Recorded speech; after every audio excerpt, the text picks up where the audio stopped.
So நாங்கள் first question நாங்கள் பார்த்துட்டோம். செகண்டும் பார்த்துனாங்க. திரும்ப என்ன சொல்றது, செக் கிளியரிங் சம்பந்தப்பட்ட பிள்ளையின் காசோலை ஸ்கூல் பேமெண்ட் உண்டு, அதை பற்றியும் பார்த்துனாங்க. இன்னைக்கு பார்க்க வேண்டியது மூன்றாவது கொஸ்டின். சரியா? ரைட். வாசிச்சுக்கிறேன் பாருங்க. உமது வங்கியின் வாடிக்கையாளராகிய திருமதி நெலும் அவர்கள் வேண்டுகோளின்படி பொதுவான இலத்திரியல் நிதிமாற்றல் ஆளியினூடாக செஃப்ட் பொதுவான நிதி மாற்றல் ஆளியினூடாக ஒரு ஒற்றை நிதிமாற்றலின் பொருட்டு பல நிதிமாற்றல்கள் நடைபெற்றுள்ளன. இது உங்களுக்கு ஒற்றை நிதிமாற்றல் நான் எக்ஸாக்ட்லி ஈஸியா வாச்சு விடுறேன். இந்த தவறு நாளிறுதியில் கண்டுபிடிக்கப்பட்டதுடன் செயற்பாடுகளின் பொறுப்பதிகாரி என்ற முறையில் இந்த சம்பவம் காரணமாக வங்கிக்கு செயற்பாட்டு இழப்பு ஒன்றும் ஏற்பட மாட்டாது என்பதை நீர் உறுதிப்படுத்த வேண்டும். ஏதாவது இழப்பீடுகள் ஏற்பதை தவிர்ப்பதற்கு நீர் என்ன நடவடிக்கை எடுக்க முடியும்?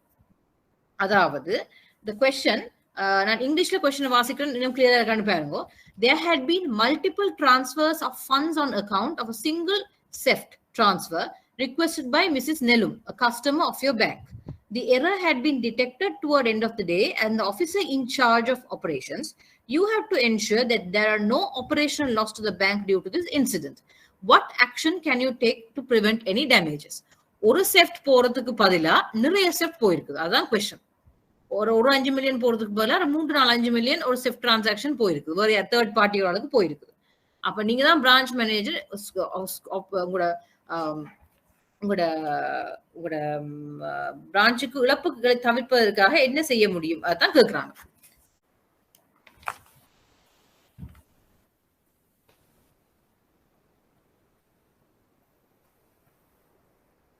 anything else?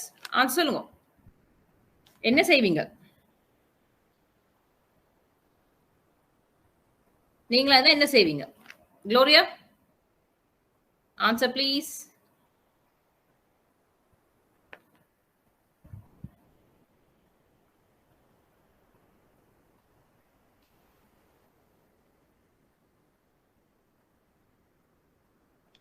கஸ்டமருக்கு தெரியுமா அப்படி நடந்தது? அதை பத்தி இன்ஃபர்மேஷன் கொடுக்கல. சோ நீங்க ஒரு அசம்ஷன் எடுத்து செய்யலாம். இவங்க கொடுத்த கஸ்டமருக்கு தெரியுமா தெரியாதான்னு கூட இல்ல, அந்த இன்ஃபர்மேஷன் இதுல கொடுக்கல. சோ நீங்க ஆன்சர் பண்ணும்போது அதையும் கவர் பண்ணி ஆன்சர் பண்ணலாம். சப்ஜெக்டிவ் ஸ்டேட்மெண்ட் போடலாம். இது இந்த கொஸ்டின்ல கஸ்டமருக்கு தெரியும் தெரியாததை மென்ஷன் பண்ண இல்ல. சப்போஸ் தெரிஞ்சிருந்தாலோ தெரியாட்டியோ நீங்க ஒரு அசம்ஷன் எடுத்து செய்யலாம். அதை பத்தி ஒண்ணுமே கதைக்கல தானே அவங்க.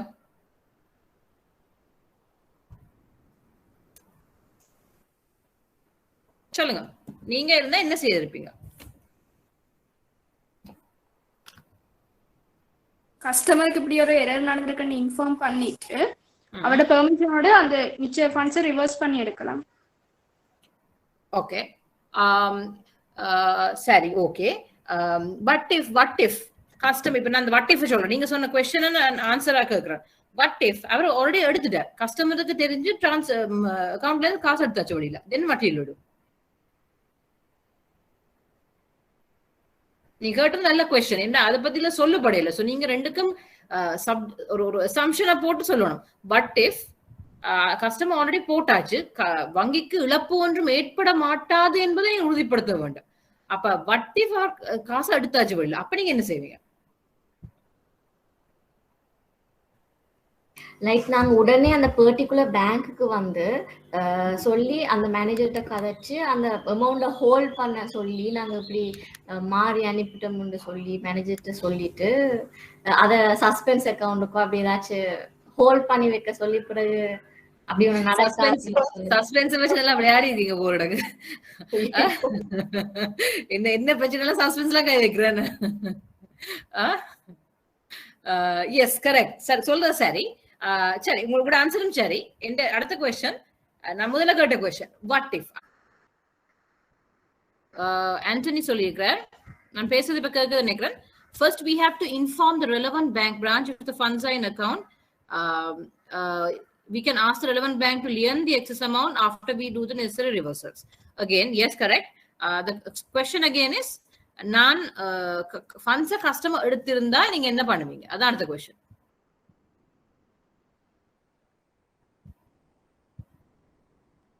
ஃபண்ட்ஸை கஸ்டமர் எடுத்திருந்தா என்ன பண்ணுவீங்க?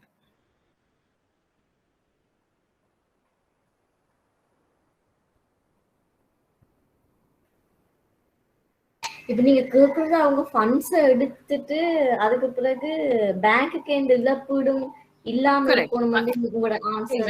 ஃபண்ட்ஸ் எடுத்தாச்சு தானே. இப்ப நீங்க சொல்ற எல்லா ஆன்சரும் வந்து ஃபண்ட்ஸ் எடுக்கிறதுக்கு முன்னால நீங்க சொன்ன எல்லாரும் சரி, ஆண்டனி சரி, எல்லாரும் சொன்ன எல்லாம் ஓகே.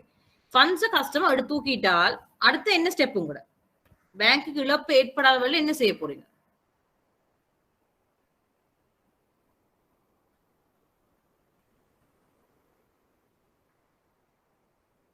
கஷ்டப்பட்டு கேக்குறது தானே. இல்ல கஸ்டமர் கேக்குறது இப்ப இப்படித்தான் சரி. ஆன்சர் நீங்க எப்படி எழுதணும்னு சொன்னா, இப்ப நான் தான் கஸ்டமர், நீங்க எனக்கு அக்கௌண்ட்ல போட்டீங்க, நான் வித்ட்ரா பண்ணிட்டு போயிட்டேன். கஸ்டமர் எந்த கஸ்டமர்? இன்னொரு பேங்கோட கஸ்டமர் இல்லோ இது.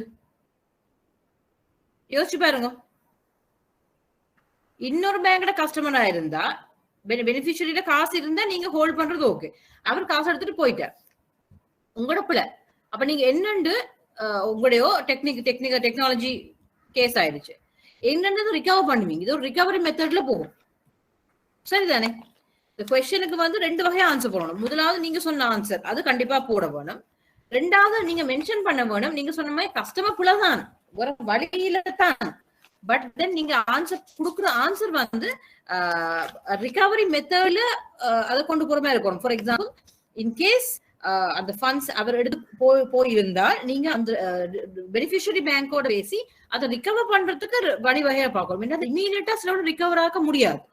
யூஸ்வலி சொல்லுங்க, உங்களோட ஒரு கஸ்டமர் ஒரு ஆள் கூட ஏதாவது காசை எடுத்துட்டு போய் அப்படி இப்படி ஏதாவது நடந்திருந்தால் தென் இட்ஸ் ஈஸி. நோ, டிரெக்டா வந்து என்ன பண்ணுவாங்க, அந்த பேங்க் வந்து அந்த கஸ்டமரோட டீல் பண்ணி அந்த ஃபண்ட்ஸ் எடுத்து கொடுக்கணும் if it's genuine transaction. So அது நீங்க அதை மென்ஷன் பண்ணுவேன், சரியா?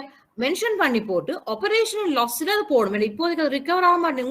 உங்களுக்கு ஒவ்வொரு பிரான்ச்லயும் வந்து பிரான்ச் ஆக்கள் உங்களுக்கு தெரியும், ஆபரேஷனல் லாஸ் இன்சிடென்ட் ரிப்போர்ட்னு சொல்லி ஒன்று இருக்கா உங்களோட பிரான்ச்ல?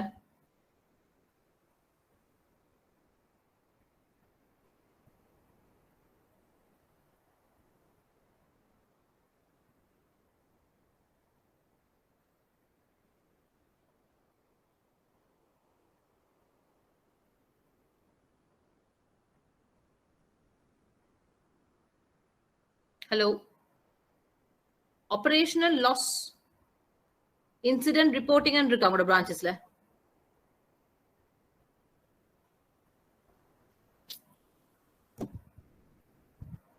நான் பேசுறது கேக்குதா? ஓகே, ஒவ்வொரு பிரான்ச்லயும் இருக்குது. இன்கேஸ் உங்களோட டிரான்சாக்ஷன்னால ஏதாவது கேஸ் ஆகி இது முடியாம போனா ஆபரேஷன் லாஸ் இன்சிடென்ட் ரிப்போர்ட்டிங்னு சொல்லி ஒரு ரிப்போர்ட் பண்ணுவாங்க கம்ப்ளைண்ட்ஸுக்கு. ஒவ்வொரு நாளும் ஒவ்வொரு month, depends on the frequency. அப்ப அந்த அதுல நீங்க இன்ஃபார்ம் பண்ணணும், இப்படி ஒரு கேஸ்னால எங்களுக்கு இந்த அமௌண்ட் உங்களோட கஸ்டமர் தானே போயிருக்குது.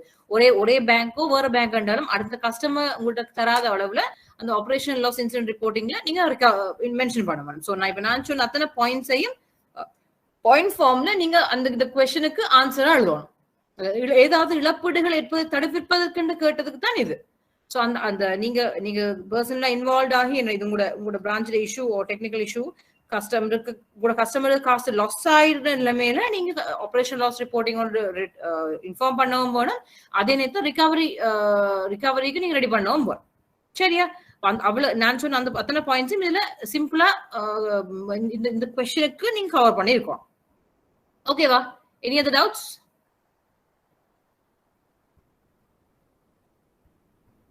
Right, okay.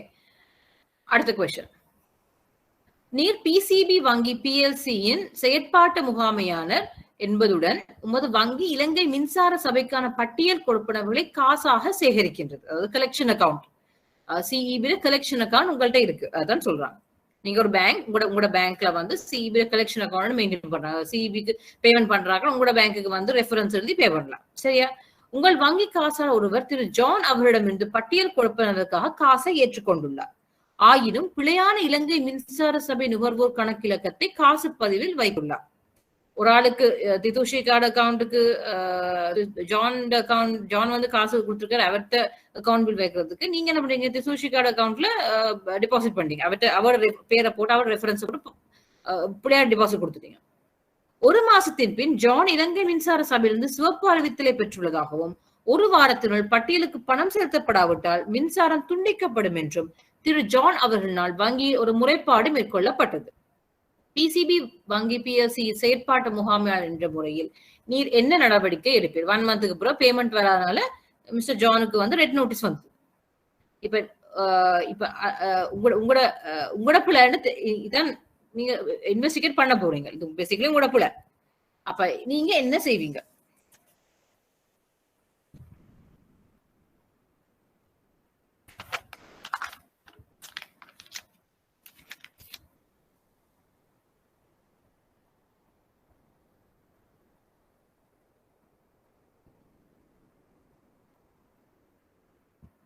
ஆன்சர் யாரா சொல்லலாம்?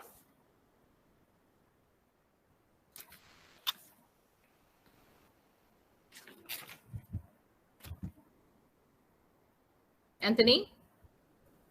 Tanishan? Simple questions actually. Cashier மாத்தி டெபாசிட் பண்ணிட்டார், அங்க ரெட் நோட்டீஸ் வந்தது, நீங்க தான் மேனேஜர், என்ன செய்வீங்க இந்த சிச்சுவேஷனை? கஸ்டமர் நீங்க ஆன்சர் பண்ணும்போது கஸ்டமர் எக்ஸ்பீரியன்ஸை வச்சு தான் நீங்க ஆன்சர் பண்ணணும் இல்ல? நாங்க உடனே சிஇபிக்கு வந்து ஒரு இன்ஃபர்மேஷன் வந்து பாஸ் பண்ணலாம், லைக் இப்படி எங்கட ஃபோல்ட் தான், நாங்க வந்து பிள்ளையா கிரெடிட் பண்ணிட்டோம் என்று சொல்லி இப்படி ஒரு நிறுத்த வேணாம், மின் வளங்களை நிறுத்த வேணாம்னு சொல்லி ஒரு நோட்டீஸ் வந்து அவங்களுக்கு அனுப்பிட்டு அதுக்கான மிச்ச ப்ரொசீஜரை பார்க்கலாம். Correct, yes, understood. Anthony போட்டிருக்கார், first we had to identify the error and we had to inform CEB after doing the necessary reverses. Correct. இது உங்களுடைய நீங்க முதலாவது கன்ஃபார்ம் பண்ண வேண்டியது வந்து ஜானோட பிள்ளையா எங்கட கேஷியர் ஜானோட பிள்ளையா கஸ்டமரோட பிள்ளையான்றத முதல்ல கன்ஃபார்ம் பண்ணிக்கொள்ளும்.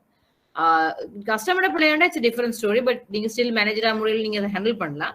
ஜான் டபிள்யூன்னு சொல்லும் போது நீங்க அதை இமீடியட்டா நீங்க உங்களோட கலெக்ஷன் அக்கௌண்ட் சிஇபில இருந்தா உங்களுக்கு அந்த ரிலேஷன்ஷிப் ஆஃபீஸர்ஸ் தெரியும், உங்களோட சிஇபி ரிலேஷன் ஆஃபீஸர் உங்களுக்கு தெரியும். அப்ப இமீடியட்டா நீங்க அவங்களுக்கு கால் பண்ணி இது எங்கட புள்ள, பேங்கோட புள்ள, கஸ்டமரோட புள்ள இல்ல, நீங்க இத அப்படியாவது ரெட் நோட்டீஸ் எடுங்கன்னு சொல்லி போட்டு நீங்க அந்த எங்க மாத்தி கிட்டத்தட்ட முதலாவது டிபாசிட் செஃப்ட் மாதிரி போன மாதிரி தான் கொஸ்டின், சரியான அக்கௌண்ட்ல இருந்து டிரான்ஸ்ஃபர் பண்ணணும் இங்க, சரியா? அப்ப ஒன்று நீங்க சிபி டிடெக்ட் பண்ணணும், மிஸ்டர் ஜான் டிடெக்ட் பண்ணணும், ஜானுக்கு அப்பாலஜி லெட்டர் உண்டோ இல்லாட்டி அவருக்கு பர்சனலா கதைச்சு இந்த இந்த பர்டிகுலர் சிச்சுவேஷனுக்கு மன்னிப்பு கேட்கவும் வேணும். ஓகேவா? ஸ்ட்ரெயிட் ஃபார்வர்ட் ஆன்சர் பாருங்க, ஒவ்வொன்றிற்கும் 5 புள்ளிகளாக மொத்தம் 20 புள்ளிகள். இந்த இந்த 5க்கும் இது வெரி ப்ராக்டிக்கல் கொஸ்டின்ஸ் தானே. இப்ப நாங்க பார்த்த வாடிக்கையாளர் கிளையன்ட் கான்ஃபிடன்ஸ் மேனேஜ்மெண்ட் இது எல்லாமே நீங்க எப்படி கூட கிளையன்ட்ஸுக்கு ஒரு கான்ஃபிடன்ஸை கொடுக்குறீங்கன்ற பேஸை வச்சுக்கொண்டுதான் கஸ்டமர் சாட்டிஸ்பாக்சன், எம்ப்ளாயி ரிலேஷன்ஸ் எல்லாத்தையும் ஒரு சிம்பிளா ஒரு ஒரு ஒரு சினாரியோ பேஸ் பண்ணி கொடுத்துதான் இதை ஈஸியா அவங்களுக்கு கொடுக்குறாங்க. விளங்கிச்சா? So it's very easy question உண்டு. ஸோ இதான் இதுல வாருது. அடுத்த கொஸ்டின் ஒன்று இருக்கணும் பார்ப்போம். மார்ச் 2018 பார்த்தனாங்களா? மார்ச் 2018 பார்த்தனாங்க. செப்டம்பர் 2018. ஓகே, இன்னொரு question. This is a good paper.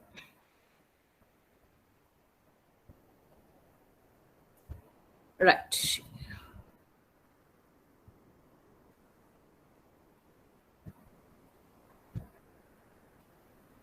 Right. தெரியுதா?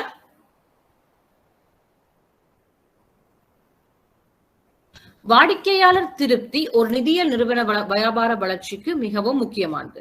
எனவே ஒரு வாடிக்கையாளர் அதிருப்தி சம்பவமும் சந்தைப்படுத்தல் திறனின்மையும், மார்க்கெட்டிங் இன்கம்பீட்டன்ஸ். இதை நாங்க பிறகு அடுத்த சப்ஜெக்ட் மார்க்கெட்டிங். வாடிக்கையாளரின் அதிருப்தி சம்பவம், டிஸ்சாட்டிஸ்பாக்சனும், மார்க்கெட்டிங் இன்கம்பீட்டன்ஸ், சரியா மார்க்கெட் பண்ண முடியாத சந்தைப்படுத்த திறனின்மையும் எவ்வாறு அந்த நிறுவனத்தின் சேவையை பாதிக்கும் என அடையாளம் காண வேண்டியது கட்டாயமா. பின்வரும் ஒவ்வொரு சம்பவங்களுக்கும் வாடிக்கையாளருக்கு ஏற்பட்ட சிரமத்தை இன்கன்வீனியன்ஸை அடையாளம் கண்டு வாடிக்கையாளரை சார்ந்த தீர்வுகளை சுருக்கமாக கூறுக. அகேன் கிட்டத்தட்ட சிமிலர் கொஸ்டின். ஒரு சினாரியோ கொடுத்துருக்காங்க. இந்த சினாரியோக்கு கஸ்டமர் சாட்டிஸ்பாக்சன், இன்கன்வீனியன்ஸ், பிளா பிளா அது எல்லாத்தையும் பார்த்து உங்களுக்கு ஒரு சினாரியோக்கு ஆன்சர் கொடுக்க சொல்லி கொடுக்குறாங்க. சரிதானே? நம்பர் 1, திரு ஜிடிபி உமது வங்கியின் உயர் தேறிய சொத்துடைய ஹை நெட்வொர்க் வாடிக்கையாளர் ஆவார். அவர் தானே உமது வங்கி கிளைக்கு வருகை தந்து 4,50,000 தனது கணக்கில் வைப்பு செய்கின்றார். ஒரு புதிதாக நியமிக்கப்பட்ட காசாளர் அண்மைய வங்கி விதிகளின் முறைகள் படி அவர் நிதி மூலத்தை தெரிவிக்கும்படி வேண்டுகின்றார். திரு ஜிடிபி காசாளர் இந்த கேள்வியார் மனத்தாங்கல் அடைவதோடு கணக்குகளின் பொறுப்பதிகாரி என்ற முறையில் உமக்கு முறையீடு செய்கிறார். இந்த நிலைமையை நீர் எவ்வாறு கையாளுவீர்? அதாவது ஹை நெட்வொர்க் கஸ்டமரால் உங்களோட பிரான்ச்சுக்கு அவரே வந்து 4,50,000 காசையும் கொடுத்து அக்கௌண்ட்ல போடுற. அப்ப நாங்க இப்ப என்ன படிச்சுனாங்க? அந்த கேஒய்சி, நோயோ கஸ்டமர் டியூ டிலிஜென்ஸ் எல்லாம் படிச்சுனாங்க தானே. அப்ப எங்களை மாதிரி ஒருத்தர் கேஷியர் இருந்திருக்கிறார். அவர் சரியா வேலை செஞ்சிருக்கிறார். டெக்னிக்கலி அவர் செய்தது சரியா செஞ்சிருக்கிறார். என்ன நாங்க பெரிய அமௌண்ட் வரும்போது அங்கேயிருந்து அந்த காசு வந்ததுன்றது உங்களுக்கு தெரியணும். டெக்னிக்கலி அது சரியா செஞ்சிருக்கிறார். ஆனா என்ன பிரச்சனைண்டா, அவர் ஒரு ஹை நெட்வொர்க் இண்டிவிஜுவல். சில பேருக்கு வந்து உங்களுக்கு இந்த மாதிரி எக்ஸ்பீரியன்ஸ் இருந்தா சொல்லுங்க. சில பேருக்கு வந்து உங்களோட காசை உங்கள்கிட்ட எடுக்கும் போது ஏன்னா எந்த காசை நான் எந்த அக்கௌண்ட்டுக்கு போறதுக்கு உங்களுக்கு எதுக்கு நான் இன்ஃபர்மேஷன் கொடுக்கணும்னு கேட்பினா. யாருக்காவது கேட்டிருக்கிறாங்களா? யாராவது கேள்விப்பட்டிருக்கீங்களா? உங்களோட காசை நீங்க உங்களோட பேங்க்ல போடும்போது உங்கள்கிட்ட கேட்கணும் இங்கேருந்து உங்களுக்கு காசு வந்ததுன்னா சில பேருக்கு கோவம் வருமோ வராதோ? ஏன் இந்த காசு நான் தரேன், இவைக்கு என்ன பிரச்சனை அப்படி என்ன டோன் வரும் தானே. கேள்விப்பட்டிருக்கீங்களா? இப்படி உங்களுக்கு யாராவது எக்ஸ்பீரியன்ஸ் பண்ணப்பட்டிருக்கீங்களா?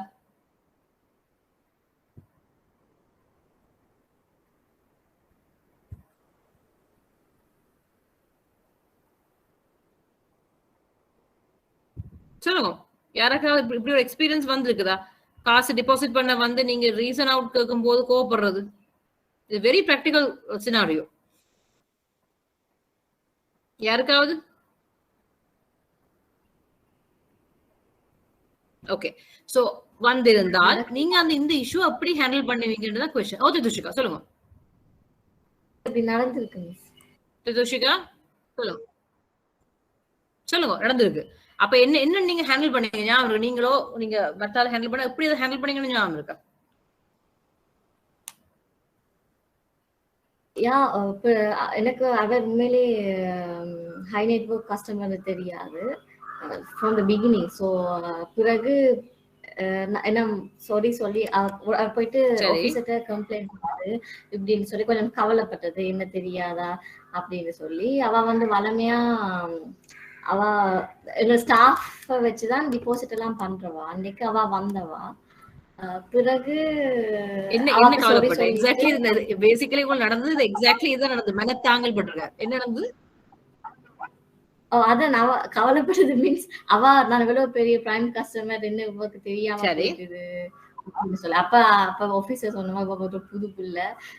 சோ அவக்கு தெரியாது இனி இப்படி நடக்காதுன்னு சொல்லி அவக்கு முன்னுக்கு பண்ணிட்டு லைக் அவ ஷேப் பண்ணினது கஸ்டமர். துஷிகா கிளியர் இல்ல? துஷிகா கஸ்டமர் கிளியர் இல்லையா? கஸ்டமரை ஷேப் பண்ணினது. என்னடி ஷேப்? அந்த ஷேப் அதான் ஆன்சர். இங்க என்னடி ஷேப் பண்ணாங்க? ஆன்சர் அதுதான். என்னடி ஷேப் பண்ணது? எக்ஸாக்ட் கூட சிச்சுவேஷன் தான் எக்ஸாக்ட்லி இங்க நடந்திருக்குது. அந்த ஆபீஸ் என்னடி ஷேப் பண்ணாரு அந்த கஸ்டமர்? அங்கதான் क्वेश्चन. என்ன சொன்னார் அதுல? இனிமேல் இப்படி நடக்காதுன்னு கஸ்டமருக்கு முன்னுக்கு என்னைய வச்சு சொன்னது. அப்ப நானும் சாரி மேம் அப்படின்னு சொல்லி சொன்னேன்.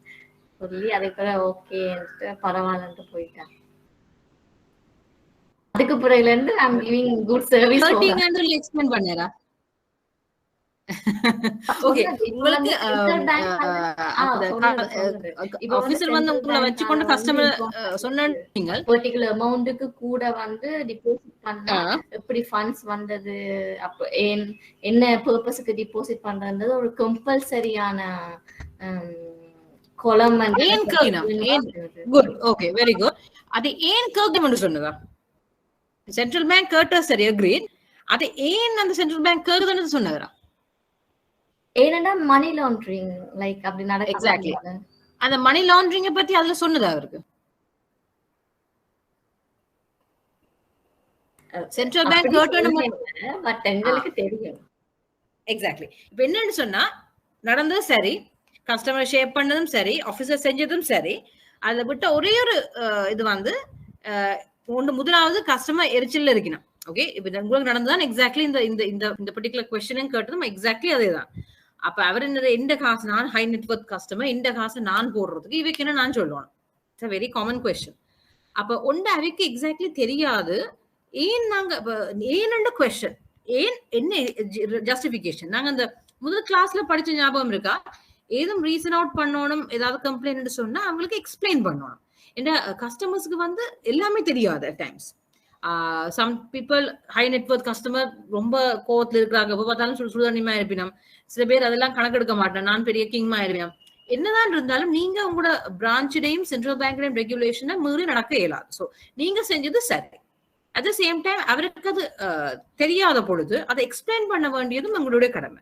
சும்மா சென்ட்ரல் பேங்க் சொன்னபடியே நாங்க இப்படி செய்யறோம்னு சொல்றதை விட, அது ஏன் சென்ட்ரல் பேங்க் ஏன் சொல்லுது, இப்ப உங்களுக்கு தெரியும்னு சொல்லுங்க மணி லாண்டரிங், அதை அவருக்கு சொல்லுங்க. ரீசன் தான் கோவிச்சு கொள்ள வேண்டாம், என்ன குறைஞ்சு கொள்ள வேண்டாம். ஏன்னு சொன்னா சென்ட்ரல் பேங்க் ஒரு குறிப்பிட்ட அமௌண்ட்டுக்கு மேல, அதுக்காக இன்னொரு மெசேஜ், இந்த அமௌண்ட்டுக்கு மேல வாரத்துக்கு எல்லாம் நான் சென்ட்ரல் பேங்க் சொல்லணும்னு சொல்ல வேண்டியதும் இல்லை. இந்த மோமெண்ட் நீங்க அதை சொல்லும் போது நீங்களே எங்கட என்ன சொல்றது, மணி லாண்டரிங் எப்படி நாங்க செய்யறோம்னு தான் நீங்க டிப்ஸ் கொடுக்குறீங்க கஸ்டமருக்கு. அவர் இன் ஃபியூச்சர் இது ஞாபகம் வச்சுக்கணும், அதுக்கு கூடவே தான் டிபாசிட் பண்ணுவார். விளங்குதா? சொல்லுவோம். இப்ப எங்களுக்கு வந்து யூஸ்வலி வந்து correct me if I am wrong, branch people இருந்ததுல 2 lakhsக்கு மேல 2 lakhs 250,000க்கு மேல நீங்க டிபாசிட் பண்றதா இருந்தா சோர்ஸ் ஆஃப் ஃபண்ட்ஸ் கண்டிப்பா கேட்பிடும். சரியா? சென்ட்ரல் பேங்க்கும் எல்லா பேங்க்ஸும் அதோட எழுதணும். நீங்க மேபி சேலரி என்று போடலாம், savings 200,000. Yes, correct Anthony, thanks. So salary என்று போடலாம், சேவிங்ஸ் என்று போடலாம், என்னவோ. மேபி நீங்க ஒரு வாகனம் வித்த காசா இருக்கலாம், மேபி ஒரு 5 million போட்டா கண்டிப்பா நீங்க சொல்லணும் வாகனத்தை வித்த காசா, வீட்டு வித்த காசா, என்னன்னு சொல்லணும். சில பேர் என்ன சொல்லணும்னா சொல்ல பயம். அப்படி சொன்னா எதுவும் இன்கம் ரெவன்யூல வந்து கதைச்சு எதுவும் செய்திருவினமோ, டாக்ஸ் கட்ட வேண்டி வந்துருமோ, இந்த டாக்ஸ் வெயிட் பண்றாக்கள் இருக்கிற எல்லாவே சொல்ல மாட்டேனா. எதுவும் அப்படி போட்டு எதுவும் சென்ட்ரல் பேங்க் சொல்லி அப்படி எதுவும் ஆயிருமோ, வேற வழி இல்லை, சொல்லத்தான் வேணும்.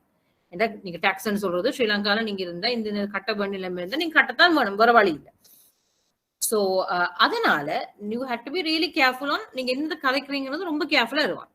சோ இப்ப இந்த மாதிரி நிலைமையில வரும்போது அவருக்கு எக்ஸ்பிளைன் பண்ணணும். இந்த ரீசனுக்காக தான் சொல்றோம், நீங்க அந்த அமௌண்ட்டை சொல்லணும்னு அவசியம் இல்லை. நான் சில போட்டிருக்கு இந்த மாதிரி டிபாசிட் ஸ்லிப்ல வந்து 200,000 above வந்து எழுதியே இருக்குது. அப்ப நீங்க சொல்லலாம் அந்த 200,000 above என்ன டிபாசிட் வந்தாலும் நாங்க வந்து இன்ஃபார்ம் பண்ணத்தான் வேணும் எங்களோட சென்ட்ரல் பேங்க்கு. ஏன் இந்த money laundering activities, illegal activities சம்பந்தப்பட்ட அமௌண்ட்ஸ் வந்து யூஸ்வலி பல்கா வாருது. 5 ரூபா 10 ரூபா 1000 ரூபாய்க்கு யூஸ்வலி வாரது குறைவு, உங்களுக்கு தெரியும். செய்யும் போது பெரிய பெரிய பல்க் கேஷ் எல்லாம் செய்வாங்க. ஸோ அப்படி எதுவும் வந்தா நீங்க சொல்லுங்களேன். இப்ப நீங்க சோர்ஸ் ஆஃப் ஃபண்ட் சேவிங்ஸோ இல்லாட்டி அம்மா தந்தது அப்பா தந்தது சொல்லி சும்மா பொய்ய ஏதாவது போட்டுட்டு நீங்க பிறகு மணி லாண்டரிங் மாட்டுப்பட்டீங்கன்னு வைங்கோ, பிள்ளையான இன்ஃபர்மேஷன் கொடுத்தேன்னு சொல்லி உங்களை கேஸ் போடுவாங்க. அதனாலதான் அந்த அந்த அந்த கிளியரா சொல்லணும். ஓகேண்ணா, இந்த அமௌண்ட் இப்ப இதுக்குதான் டிக்ளேர் பண்ணி சொல்லணும், இதுக்குதான் நான் போடுறேன், சரியான இன்ஃபர்மேஷன் கொடுக்கும். ஏன்னா திதூஷிகா நீங்க கேஷியர், உங்களுக்கு தெரியாது உங்களுக்கு அவர் என்ன வீட வித்தார் வானத்தை வித்தாருன்னு உங்களுக்கு தெரியாது. பட் உங்களோட ரெஸ்பான்சிபிலிட்டி கஸ்டமர்கிட்ட இருந்து சரியான டீட்டெயில் எடுக்கிறது. அவர் உண்மையை சொல்லித்தான் போட போனோம். எதுவும் போய் சொல்லி எதுவும் அவர் பிள்ளையா போட்டு பிறகு மாட்டுப்பட்டா அது அவர்கிட்ட பிரச்சனை. பிறகு ஓகே, போனாஃபிடே அந்த ஃபேஸ் ஆஃப் இட் முகப்பிரதாரம் பார்த்து நீங்க சரியான வகையில நீங்க செஞ்சிருக்கீங்க. சோ ஆன்சர் வந்து இதை வடிவா செய்து நீங்க முதலாவது செய்ய வேண்டிய ஆன்சர், இதுக்குரிய ஆன்சர் வந்து அவர் எரிச்சலா வர்றபடியா முதல்ல அவரை சாந்தப்படுத்தி கொஞ்சம் தனியை எடுத்துக்கொண்டு போய், அதுவும் ஸ்பெசிபிகலி ஹை நெட்வொர்க் கஸ்டமர் இந்த கியூல எல்லாம் வச்சு கதைக்கிறது எல்லாம் பிடிக்காது. ஸோ அவரை கொஞ்சம் தனியை எடுத்துக்கொண்டு போய் கொஞ்சம் கூல் டவுன் பண்ணி சாரி சொல்லி, சம்டைம் நீங்க பிள்ளையா இல்லாட்டியும் நீங்க சாரி சொல்ல வேணும். அதுங்கிற கஸ்டமர் சர்வீஸ் நாங்க செய்யறது உண்டு. அப்படியுமே சொல்ல தேவையில்லை. பட் அவரை கூல் பண்றதுக்கு ஒரு வழி இல்லாட்டி வார்த்தை தான் சரி பரவாயில்ல. பட் நீங்க என்ஷூர் பண்ணணும், ஜஸ்ட் சாரி சொல்றதா நீங்க சொல்றது தப்புன்னு சொல்ல வரையில நீங்க சொல்றது எனக்கு நீங்க உங்களோட எரிச்சல் ஊட்டினதுக்கு எங்களை மன்னிக்கப்படும். பட் நாங்க செய்தது தப்புன்னு சொல்லக்கூடாது. இப்ப நீங்க சரியா செஞ்சீங்கன்னா தயவு செய்து நீங்க அதுக்கு சொல்லி கேட்க வேணாம். அவர் எரிச்சல் ஊட்டிட்டீங்க, அது நான் இவ சொல்லி இருக்கணும் சரியானு சொன்னா அந்த ஆபீஸர் சொல்லணும், தித்துஷிகா உங்களுக்கு எக்ஸ்பிளைன் பண்ணிட போடுறது அதான் உங்களுக்கு சரியா தெரியல, சாரி அபவுட் இட். ஏன் நாங்க இது கேட்கிறோம்னு சொன்னா, இப்படி சென்ட்ரல் பேங்க் இந்த அமௌண்ட்டுக்கு மேல என்ன வந்தாலும் நாங்க ரிப்போர்ட் பண்ண வேணும். இந்த மணி லாண்டரிங் நிறைய நடக்குது உங்களுக்கு தெரியும் தானே. அப்ப உங்களோட டிபாசிட்டோ மத்தவங்க டிபாசிட் எல்லாத்தையுமே கவனமா வச்சுக்கிறதுக்காகத்தான் நாங்க இதெல்லாம் செய்யறோம். நீங்க வடிவா அது ரிப்போர்ட் பண்ணலாம். அப்ப அவருக்கு விளங்கினோம்னா காம் டவுன் பண்ணுவேன் சரியா. ஆனா அதுக்கு பிறகு நீங்க ஆபீசர் சொன்ன மாதிரி அவருக்கு முன்னாடி சொல்ல இவர் நாங்க நல்ல கஸ்டமர், இனி கொஞ்சம் பார்த்து செய்யுங்கோ அப்படி இப்படின்னு கொஞ்சம் பட்ர பண்ணி விட்டுட்டா அதுக்காக இனி வர டிரான்சாக்சன் கேட்க கூடாதுன்னு இல்ல. ஆனா அவர் ரெடியா இருப்பார். என்ன நீங்க எல்லாம் எக்ஸ்பிளைன் பண்ணி சொல்லிட்டீங்க தானே, அடுத்த முறை அவருக்கு திருப்பி திருப்பி கிளிப் இல்லாம சொல்லணும்னு அவசியம் வராது. அவர் இனி ரெடியா இருப்பார் அதுக்கு இதுன்றது. ஓகேயா, கிளியரா? குட். நெக்ஸ்ட், உமது வங்கியின் நீண்டகால வாடிக்கையான திரு CLG ஒரு 3ஆம் தரப்பினர் கணக்குக்கு மாற்றலை மேற்கொள்ளுமாறு வேண்டுவர் தான் மாலையில் வருகை தந்து வேண்டுகோள் கடிதத்தில் கையொப்பம் இடுவாரென வாக்குறுதி அளிக்கின்றார். இந்த வாடிக்கையாளருக்கு எவ்வாறு ஆலோசனை வழங்குது? அதாவது ஒரு தேர்ட் பார்ட்டிக்கு ஒரு டிரான்ஸ்பர் செய்யணும் அக்கௌண்ட்ல, எனக்கு தான் இப்ப வரமாட்டேன் சொல்றேன்னு செய்யுங்கன்ற ரிக்வெஸ்ட் லெட்டர்ல ஈவினிங் வந்து சைன் வைக்கிறேன்னு சொல்றாரு. இப்படி சொல்றவருக்கு நீங்க என்ன சொல்லுவீங்க?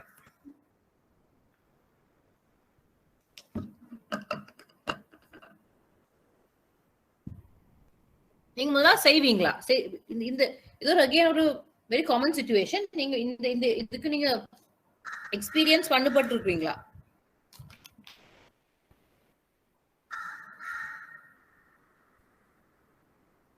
இப்படி ஒரு சிச்சுவேஷன் எக்ஸ்பீரியன்ஸ் பண்ணிக்கிறீங்களா? கஸ்டமர் சொல்றா எனக்கு இமீடியட்டா டிரான்ஸ்ஃபர் செய்யணும், பட் எனக்கு இப்போ இமீடியட்டா டிரான்ஸ்ஃபர் வேணும், ஆனா இன்னைக்கு வேற இல்லாது ஈவினிங் வந்து சைன் பண்றேன். பிராக்டிகலா சொல்லணும், உண்மையா சொல்லணுமா? இப்படி யாராவது சொல்லியிருந்தா செஞ்சிருக்கிறீங்களா? அதை முதல்ல சொல்லுங்க. செய்யலாமா செய்யக்கூடாதா டிபெண்டிங் ஆன் த கஸ்டமர் செய்வீங்களா? பிராக்டிகலான ஆன்சர் வேணும் எனக்கு, ஐடியல் ஆன்சர் வேணும்.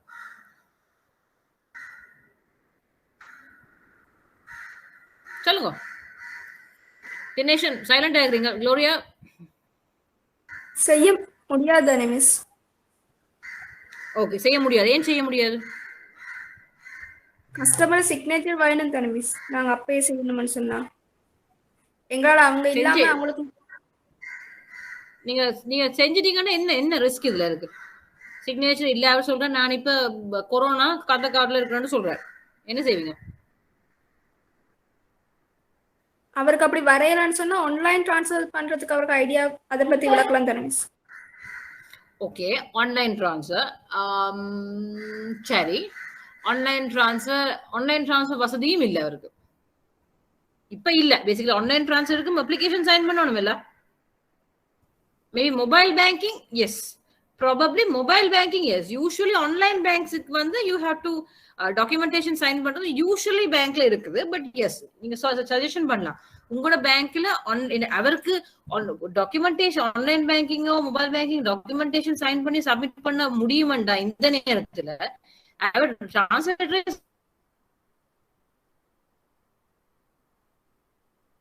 சைன் பண்ணிடுவாரு தானே.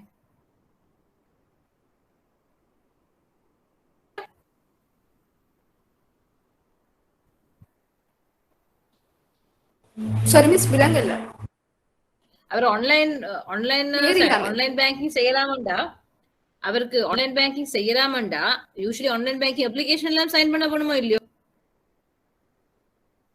ஓ மிஸ். அப்ப அது சைன் பண்ண முடிஞ்சு டிரான்ஸ்லேட்டர் சைன் பண்ணலாம் தானே இன்னைக்கு. இப்ப ரைட் நவ மொபைல் பேங்கிங் செய்யலாம் தானே? எஸ், கரெக்ட், மொபைல் பேங்கிங் செய்யலாம். சோ நீங்க ரெண்டு வகையா சொல்லலாம். ஒன்று நீங்க அவருக்கு சொல்லலாம் ஓகே மொபைல் பேங்கிங் செய்யலாம். ஆன்லைன் பேங்கிங் சில பேங்க்ஸ்ல வந்து ஆன்லைன் பேங்கிங் ஒரு சில பேங்க்ஸ்ல வந்து சிக்னேச்சர் தேவைப்படாது, ஆன்லைன்லயே போன்ல எல்லாம் லிங்க் வரும், உடனடியாக டிரான்சாக்ஷன் நடக்கும், நீங்க எல்லாம் செட்டப் இமீடியட்டா செய்யலாம். So online banking mobile banking ரெண்டுமே சில பேங்க்ஸ்ல வந்து டாக்குமெண்டேஷன் இன்வால்வ் ஆகாது. அக்கௌண்ட் நம்பர் கார்டு நம்பர்ஸ் வச்சு லாகின் பண்ணலாம். அப்படி ஒரு வகை இருந்தா அவர் லெட்டரும் தவிர ஒன்றும் தவிர படப்பட அவரெல்லாம் செய்து அவருடைய டைம்லேயே அனுப்பிடலாம். வாட் இஃப் அவருக்கு இப்ப நீங்க அது இது ஒரு ஆன்சர். நீங்க ஆன்லைன் பேங்கிங் இந்த banking it's a very good answer. இப்போ கொரோனா டைம்ல ஒன்றும் செய்யறாது, then we can do that.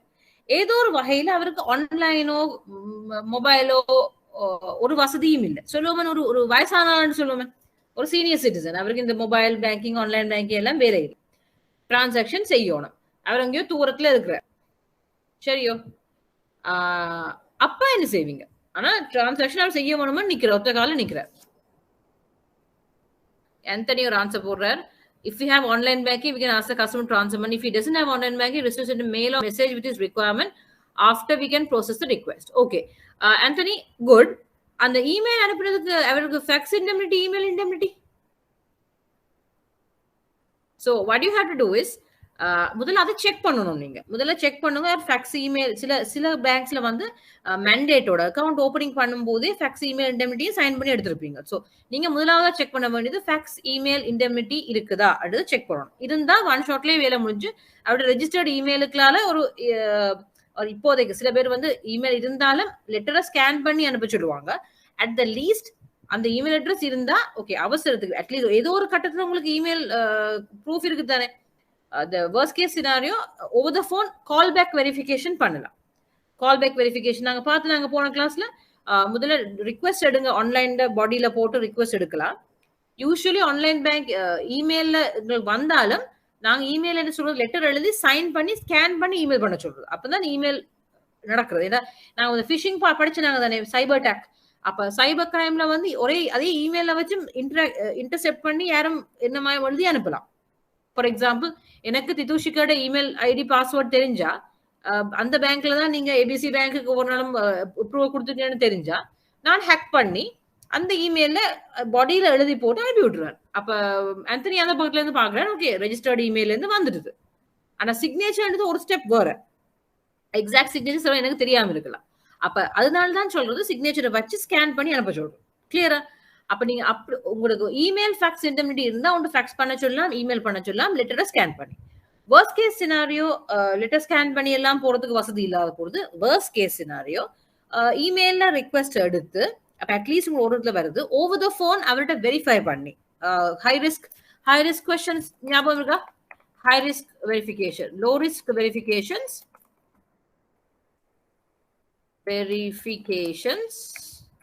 நான் மெசேஜ்ல போடுறேன் பாருங்க. ஹை ரிஸ்க் வெரிஃபிகேஷன் யூஸ்வலி வந்து கால் சென்டர்ல யாராவது ஒர்க் பண்ண அனுபவம் இருக்கா? இதுல front line customers call back verifications செய்திருக்கீங்களா? மதர்ஸ் மெய்ட் நேம் சொல்லுங்க. கால் பேக் வெரிஃபிகேஷன் என்னென்ன கேட்பீங்க? ஒரு கஸ்டமரை இவர் தான் கஸ்டமர் உறுதிப்படுத்துறதுக்கு என்னென்ன கொஸ்டின்ஸ் கேட்பீங்க usually? mother's maiden name, date of birth, right? Gloria சொல்ல வந்தீங்கனோ? NIC நம்பர் கேட்பாங்க, அவங்களோட அட்ரஸ் கேட்பாங்க. NIC address, mother's maiden name, date of birth வர. இப்ப இதுல low risk high risk ன்னு இருக்குது. Low last transaction date, last payment date. Usually வந்து இப்ப நீங்க ஒரு டயலாக் கால் சென்டரோ பேங்க் கால் சென்டரோ கழிச்சா ஒரு உங்களோட வெரிஃபை பண்ணிட்டு டீடைல்ஸ் தரேன்னு சொல்லுவாங்க தானே. அப்ப சாதாரண பேலன்ஸ் இன்கொயரின்னு சொன்னா அதுவும் இன்ஃபர்மேஷன்ஸ் தான். டிபெண்டிங் ஆன் த உங்களோட query சிவியாரிட்டியை பொறுத்து high risk, low risk, medium risk மாறுபடும். லோ ரிஸ்க் சொன்னா ஓகே பேலன்ஸ் இன்கொயரி கேக்குறீங்கன்னு சொன்னா மேபி ஏன் அந்த என்ஐசி கேக்குறது, என்ஐசியும் அட்ரஸும் குளோரியா என்னன்னு சொன்னா அது ரெண்டுமே யாரும் சில சொல்லலாம். என்ன ஒரு என்ன அட்ரஸ் யாரும் சொல்லலாம், NIC okay because it's documentation. Date of பர்த்தும் எஸ் சொல்லலாம். யூஸ்வலி மதர்ஸ் மெய்டன் நேம் சொல்றது ஒரு அடுத்த ரிஸ்க். ஏன்னா உங்களோட அம்மாவினுடைய திருமணத்துக்கு முந்தைய பெயர் அதான் மதர்ஸ் மெய்டன் நேம். யூஸ்வலி ஜென்ஸுக்கு அந்த இது கிடையாது, லேடிஸுக்கு வந்து பேரை மாத்துவாங்க சில பேர் இல்லையா. அப்பாட பேர் இருக்கும், அதுக்கு பிறகு ஹஸ்பண்ட் பேர் எடுப்பாங்க. மதர்ஸ் மெய்டன் நேம்னு சொல்றது அவர் திருமணம் முடிக்கிறதுக்கு முன்னால உள்ள அவருடைய ஃபுல் நேம், அது அவங்களோட பேரும் அவங்களோட அப்பாட பேரும். யூஸ்வலி வந்து சொல்லுவேன் சிவலதா சிவசுந்தரம் அப்படின்னு சொன்னா என்னுடையதும் என்னுடைய அப்பாவுடைய பேரும். பேர் மாத்தணும் இல்ல, பை த வே லா படி பேர் மாத்தணும் கிடையாது. சில பேர் அவங்களுடைய, நான் வந்து என்னுடைய திருமணத்துக்கு என்ன பேரை மாறையில சொல்லுவேன் சிவலதா ஃபார் எக்ஸாம்பிள் சஞ்சீவன் பேர் மாத்தி இருந்தா, என்னுடைய மதர்ஸ், என்னுடைய ஹஸ்பண்ட் பேர் சஞ்சீவன், சிவலதா சஞ்சீவன் இருந்திருந்தால் என்னுடைய மதர்ஸ் மெய்டன் நேம் சிவலதா சிவசுந்தரம். ஒரு ஒரு திருமணத்துக்கு முதல் பேரா இருக்கு. நான் ஒரு என்ன ஏதாவது ஒரு ஹேக்கர் இல்லாட்டி ஒரு இப்ப ரைட் நவ் ஏதாவது ஃபிஷிங் அட்டாக் எதுவும் நடந்திருந்தா மோஸ்ட்லி அவர்களுக்கு இப்ப உள்ள என்னோட டீட்டெயில்ஸ் தான் தெரிஞ்சிருக்கும். என்னுடைய அம்மாவோட பேர், என்னுடைய அம்மாவினுடைய மெய்டன் நேம். இப்ப என்னுடைய அம்மா சொல்லுவேன் ஃபார் எக்ஸாம்பிள் மங்களாண்டு வச்சா அவங்களுடைய நேம் கேட்டிருக்கேன், அவங்களுடைய மேல், என்னுடைய அம்மாவின் மேல் தான் நான் கேட்கிறேன். அதெல்லாம் அந்த டீட்டெயில்ஸ் அவருக்கு தெரிஞ்சிருக்க வேண்டிய அவசியம் மோஸ்ட்லி குறைவு, ரொம்ப க்ளோஸா இருந்தா தவிர ரொம்ப குறைவு. அதனால இந்த மதர்ஸ் மெய்டன் நேம்ன்ற வார்த்தை யூஸ் பண்றது. Last transaction date, payment date, அது ஹை ரிஸ்க் வெரிஃபிகேஷன். ஏன்னா உங்களுக்கு மட்டும்தான் தெரியும் நீங்க கடைசியா எங்க பேமெண்ட் பண்ணீங்க, எப்படி பேமெண்ட் பண்ணீங்க. Correct. Facilities which we had, for example which card limit or you have lease with us. Exactly. So உங்களுக்கு மட்டும்தான் தெரியும் லீஸ் இருக்கா, லோன் இருக்கா, கார்டு இருக்கான்றதெல்லாம் உங்களுக்கு மட்டும்தான் தெரியும். அந்த கார்டுல வந்து இந்த அமௌண்ட் வந்து என்ன மாதிரி எல்லாம் வருதுன்னு சொல்லி அந்த கார்டு லிமிட் என்ன லிமிட் இருக்குன்னு உங்களுக்கு மட்டும்தான் தெரியும். ஓகேவா? சோ அதனால 1 minute please.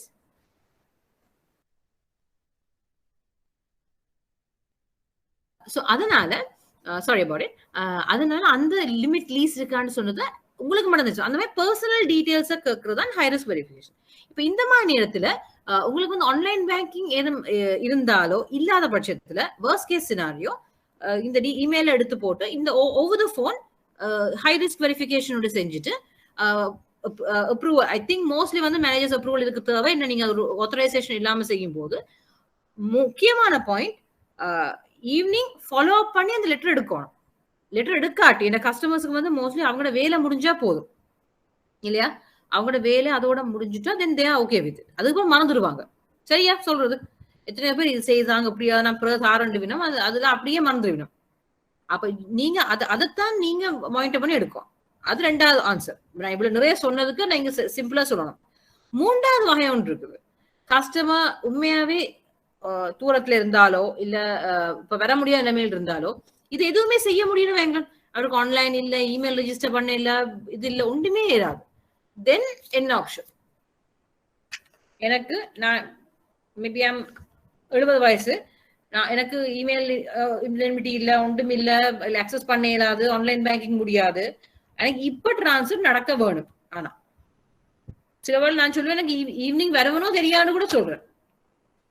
அப்ப என்ன செய்வீங்க? What's the last option?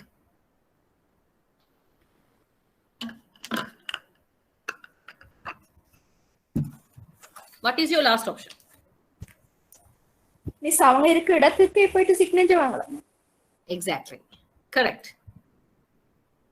That's the answer. Worst case scenario அவங்க இருக்கிற இடத்துக்கு என்ன போய் சிக்னேச்சர் வாங்கலாம். இன்னொரு அதுல ஒரு ட்விஸ்ட் வைக்கிறேன். நீங்க இருக்கிற அனுப்புறதுக்கும் நீங்க அதாவது நீங்க தானே ஸ்டாஃப், தித்தூஷிக்கு தான் ஸ்டாஃப், நீங்க கொழும்புல இருக்கிறீங்க, இந்த கஸ்டமர் வந்து கம்பஹால இருக்கிறார், கொழும்புல இருந்து கம்பஹால அனுப்புங்களால, அப்ப என்ன செய்வீங்க?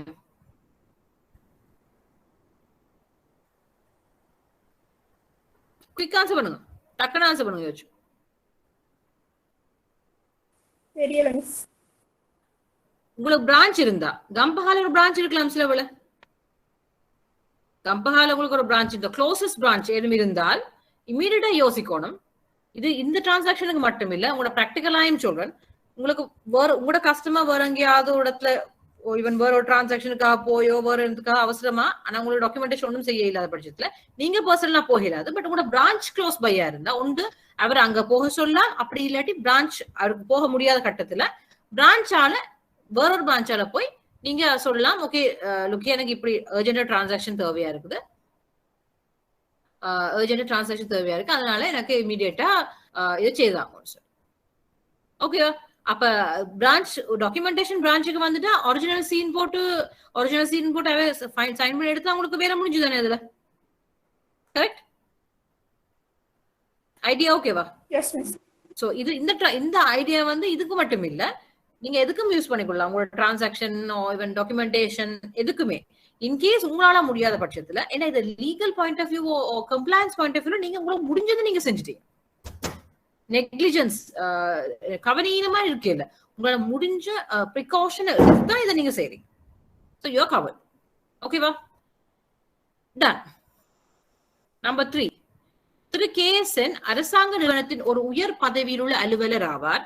அவர் தனது இணைய கடவுச்சொல்லை இன்டர்நெட் பாஸ்வேர்ட் தனது பிரத்யேக செயலாளருடன் பகிர்ந்து கொள்வதுடன் தனது தனிப்பட்ட அன்றாட பாவனை கொடுப்பனவு யூட்டிலிட்டி பில் பேமெண்ட்ஸ் கொஞ்சம் நிதியை மாற்றல் செய்யும்படியும் தனது குடும்ப அங்கத்தவர்களுக்கும் நிதி மாற்றலை மேற்கொள்ளும்படியும் பிரத்யேக செயலாளரை கேட்கிறார். பின்னர் தனது கணக்கில் சில நிதி மாற்றங்கள் காணப்படுவதும் அவரால் அவற்றை கணக்கிழக்கம் ரிகன்சிலியேஷன் செய்ய முடியாமல் இருப்பதையும் காண்கிறார். அந்த வாடிக்கையாளருக்கு நீர் எவ்வாறு ஆலோசனை கூறுவீர்? அதாவது ஒரு பெரிய ஒரு அரசாங்க நிறுவனத்தில் ஹை பொசிஷன்ல இருக்கிறவரால் தனது இன்டர்நெட் பாஸ்வேர்ட் பர்சனல் செக்ரட்டரியோட கொடுத்துருக்கார். கொடுத்து போட்டு அவர் டே டு டே டிரான்சாக்ஷனுக்கு செய்யுங்கோ, இன்னும் தங்களோட ஃபேமிலி ஆக்களுக்கும் டிரான்சாக்ஷன் செய்யுங்கன்னு சொல்லி வெர்பல் இன்ஸ்ட்ரக்ஷன்ஸோ இன்னும் கொடுத்துருக்காரு. அதே மாதிரி செக்ரட்டரியும் செய்திருக்கார்.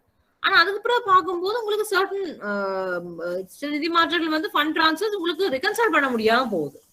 அப்படி இருந்தா அந்த கஸ்டமருக்கு நீங்க என்ன அட்வைஸ் கொடுப்பீங்க? அதான் क्वेश्चन. இதுல ரிஸ்க் என்ன பாசிட்டிவ் நெகட்டிவ் எல்லாம் சொல்லுவாங்க.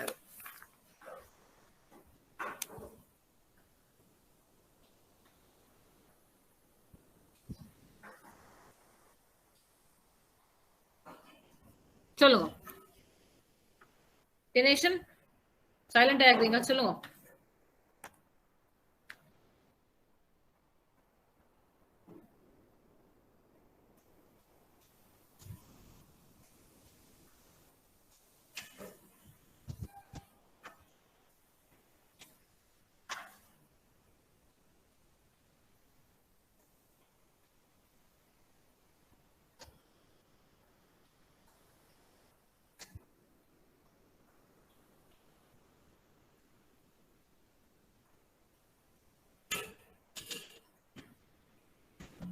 ஹலோ, சொல்லுங்க. ஆன்சர்.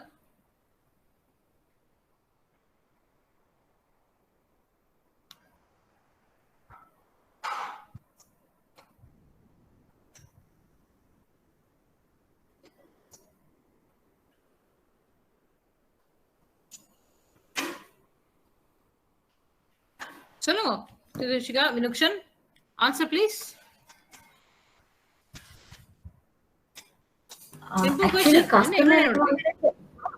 வந்து தப்பு. அவர் வந்து அப்படி செய்யவே இல்லாது. ஏன்னா அவரோட பாஸ்வேர்ட் வந்து அவரோட சீக்ரெசி வந்து அவர் மெயின்டைன் பண்ணல.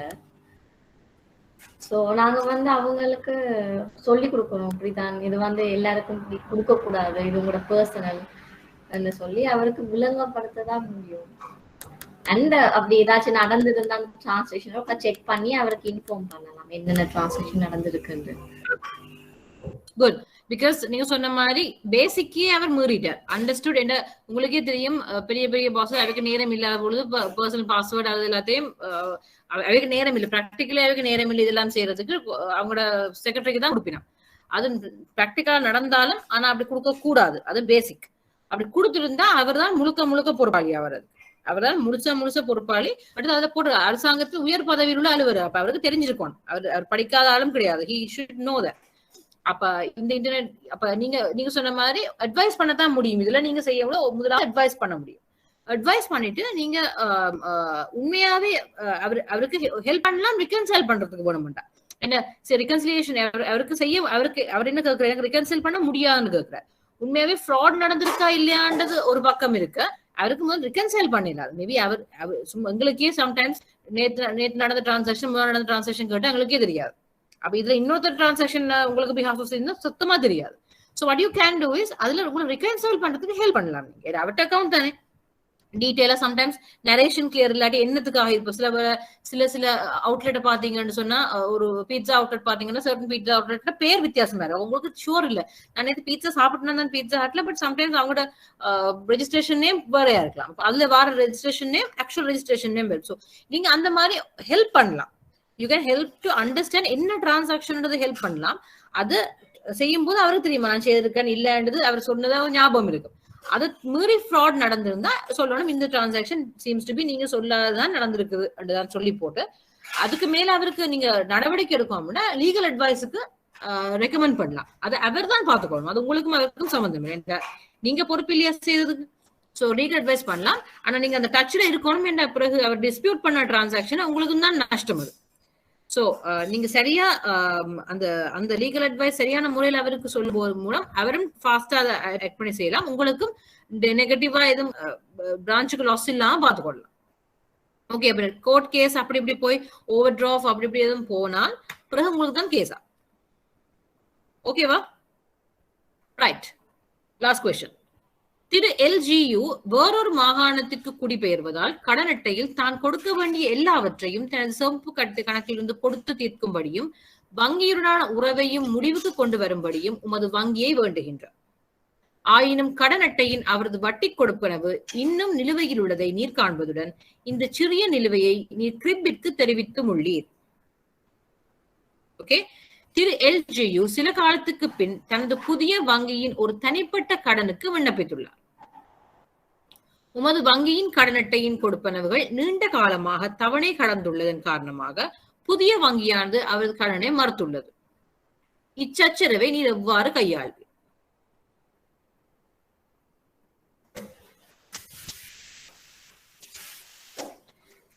அவர் வேறொரு மாகாணத்துக்கு போற அப்ப தான் கொடுக்க வேண்டிய எல்லா கடன் அட்டை கிரெடிட் கார்டு அவுட்ஸ்டாண்டிங் சேவிங்ஸ்ல இருந்து ஃபுல்லா முடிச்சு போட்டு அதே நேரத்துல ரிலேஷன்ஷிப்பையும் க்ளோஸ் பண்ற அக்கௌண்ட்டை க்ளோஸ் பண்ண கேட்கிறார். சரியா?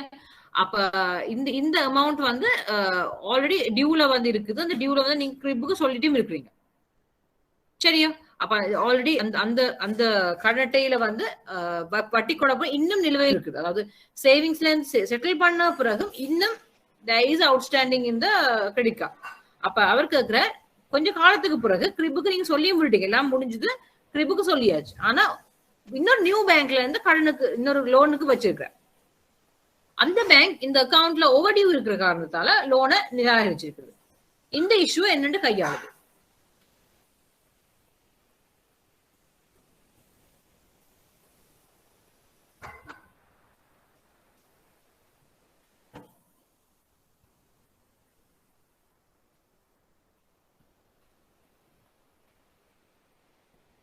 இதுல ஒன்று பார்க்கணும். இதுல அவர் கேட்டது வந்து எல்லா சமர்ப்புகளும் கொடுத்து இருக்கும்படி கேட்டிருக்கிறார். ஆயினும் இப்ப நீங்க பாக்குறீங்க அக்கௌண்ட்ல வந்து ஒரு சிறிய நிலுவை இருக்குது. பேசிக்கலி இது வந்து எங்களுடைய இஷ்யூவா தான் இருக்க வேணும். ஏன்னா ஃபுல் செட்டில்மெண்ட் நாங்க செய்யலன்றதா இருக்கலாம், சில பேர் அப்படியும் இருக்கலாம். ஏன்னா அதுல வந்து ஒரு லூப் ஹோல் இருக்கு அதுல. அப்ப ரெண்டு வகையா இருக்கலாம். ஒன்று கஸ்டமர் உண்மையாவே இன்சபிஷியன்ட் ஃபண்டா இருக்கலாம், இல்லாட்டி ஃபண்ட்ஸ் இருந்து நீங்க சரியா செட்டில் பண்ணாம இருக்கலாம். இப்ப சொல்லுங்க, என்னடி நீங்க செய்வீங்க?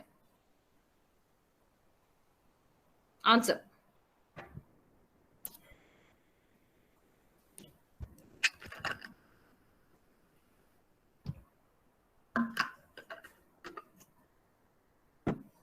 Answer please.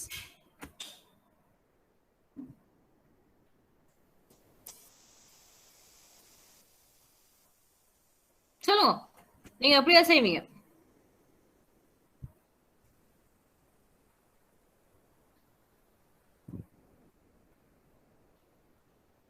And Vidushika, Gloria,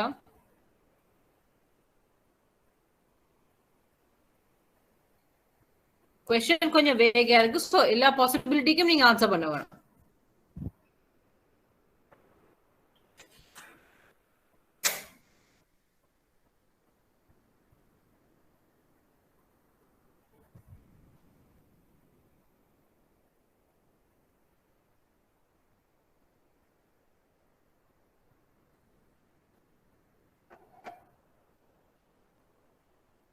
இது வந்து பேங்க் ஃபால்ட். ஏன்னா அவர் வந்து வடிவாதான் ரிக்வெஸ்ட் பண்ணிருக்க அந்த சேமிப்பு கணக்குல இருந்து இந்த இந்த ஃபுல்லாவே எல்லா அமௌண்ட்டையும் கட்டி முடிக்க சொல்லி அவர் ரிக்வெஸ்ட் பண்ணியும் அதை ஒழுங்கா செய்யாது வந்து பேங்க் ஃபால்ட். சோ இப்ப அவர் வேற பேங்க் கொண்டு லோன் எடுக்க போனதுனால கிரிப் செக் பண்ணிக்கலதான் இந்த இப்படி ஒரு ஓவர்டியூ இருந்தது தெரிஞ்சிருக்கு. சோ நாங்க வந்து அந்த கிரிப் பிளேஸுக்கு வந்து இப்படி ஒரு இது பேங்க் த ஃபோல்ட் தான் என்று சொல்லி ரிக்வெஸ்ட் ஒன்று கொடுக்கலாம், நோட்டீஸ் ஒன்று கொடுக்கலாம். அப்படி கஸ்டமர் ரிக்வெஸ்ட் பண்ணா நாங்க அந்த பர்டிகுலர் நியூ பேங்க்குக்கு தானே அவர் போயிருக்காரு, அவங்களுக்கும் வந்து பேங்கால ஒரு இன்ஃபர்மேஷன் ஒன்று கொடுக்கலாம், லைக் இது எங்களோட ஃபோல்ட் தான். Very good, very good. இப்ப இதுல வந்து நீங்க சொன்ன அத்தனையும் சரி.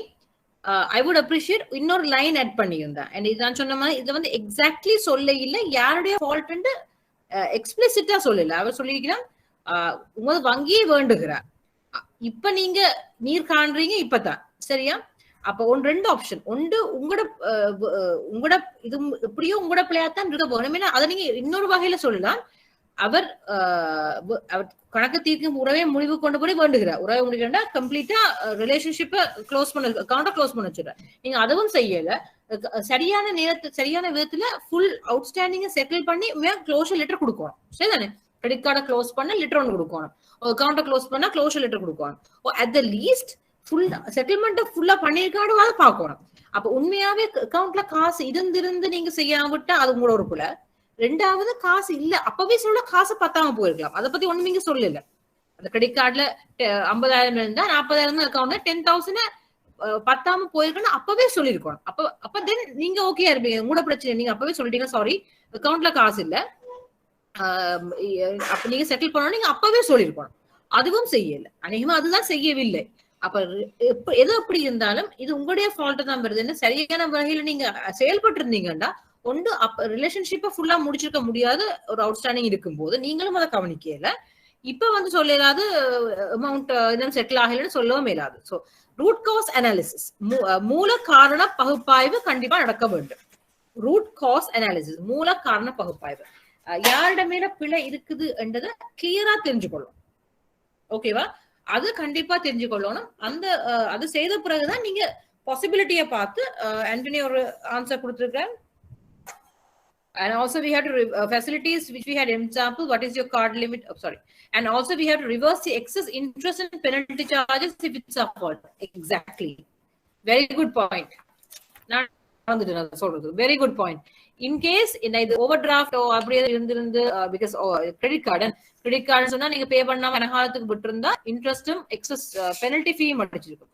அது உங்களோட பிள்ளையா இருந்தா கஸ்டமர் பிள்ளையா இருந்தா நீங்க யோசிக்கவே தேவையில்லை, இட்ஸ் டிஃபரெண்ட் ஸ்டோரி. இந்த ரூட் காஸ் அனாலிசிஸ் மூல காரண பகுப்பாய்வு செய்யாத பட்சத்துல நீங்க கண்டிப்பாக உங்களுக்கு இங்க யார்கிட்ட பிள்ளையான்னு சொல்லி பிள்ளைய கண்டுபிடிக்கணும். உங்களோட பிள்ளையாண்டா கண்டிப்பாக ஆண்டனி சொன்ன பாயிண்ட் இன்ட்ரெஸ்ட் பெனல்டி இன்ட்ரெஸ்ட் ரெண்டுமே வே பண்ணுவார். ஓகேவா, கிளியரா? இந்த ரூட் காஸ் அனலைசிஸ் இருக்குது தானே, இது வந்து இந்த சப்ஜெக்ட்ல இருக்குதா இல்லாட்டி இது ஒரு காமன் வேர்டா? இது ஜெனரல் சே கஸ்டமர் சர்வீஸ் என்று சொல்லும் போது எதுக்குமே ரூட் காஸ் அனாலிசிஸ் செய்யதானே வேணும்.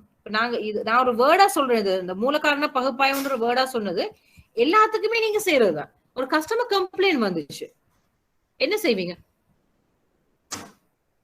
ஆராய்வீங்க தானே, யாருல பிள்ளை சிச்சுவேஷனை பாப்பீங்க, கஸ்டமர்கிட்ட கேட்பீங்க, கஸ்டமர்ஸ் ஹேண்டில் பண்ணாட்ட கேட்பீங்க, என்ன பிரச்சனை நடந்துன்னு கேட்பீங்க, ரெண்டு பக்கத்தையும் விசாரிச்சு போட்டு ஒரு முடிவுக்கு வருவீங்க. அப்ப அந்த ரெண்டு பக்கத்தையும் விசாரிக்கிறது தான் இந்த மூல காரண பகுப்பாய்வு, என்ன நடந்தது, ரைட்? அதுக்கு ஒரு ஃபேன்சி பேர் போட்டுருக்காங்க. கரெக்ட். நீங்க ஒவ்வொரு நாளும் நீங்க செய்யறதான் நானே சொல்றேன். பேசிக்கலி நான் இப்ப என்ன செய்யறேன் கூட வாட்ச் எடுத்து உங்களுக்கே டைம் சொல்றேன். Something like that. ஒவ்வொரு நாளும் நீங்க செய்யறது ரூட் காஸ் அனாலிசிஸ், மூல காரணம் என்ன, மூல காரணம் இந்த இதுக்கு என்ன மூல காரணம் பகுப்பாய்வு அனாலிசிஸ் பண்றீங்க. நீங்க ஜெனரலா செய்யறது இப்ப இந்த கேள்வி மட்டும் இல்ல, எந்த கேள்விக்கும் ஏதாவது ஆன்சர்னா காமனா வரும். ஃபர்ஸ்ட் வந்து ரெண்டு பக்கத்தையும் நீங்க கேட்கணும்.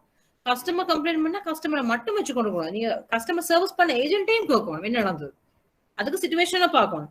விட்னஸ் இருந்தா விட்னஸ் கேட்கணும். நான் விட்னஸ் எழுதுறேன்னு படிச்சாங்க தானே, அவரையும் எடுக்கணும். 3 பேரையும் வச்சு விசாரிச்சு என்ன நடந்ததுன்னு அனலைஸ் பண்ண பிறகுதான் டிசிஷனுக்கு வரும். அது நீங்க ஒரு கேஷியரா இருந்தாலும் சரி, ஈவன் உங்களுமே ஒரு கம்ப்ளைண்ட் வந்தாலும் நீங்க அதைத்தான் செய்யணும். சம்டைம்ஸ் உங்களை அறியாம நீங்களே பிள்ளை விட்டுருக்கலாம். அப்ப யாருமே மேல பிள்ளையாண்டு அறியறதுக்கு டிசிஷன் வாரத்துக்கு முன்னால சிச்சுவேஷன் அனலைஸ் பண்ணும். நாங்க நெக்ஸ்டா பார்க்க போறோம் மார்க்கெட்டிங். அதுல வந்து கிட்டத்தட்ட இந்த அனாலிசிஸ் நிறைய செய்ய போறோம்.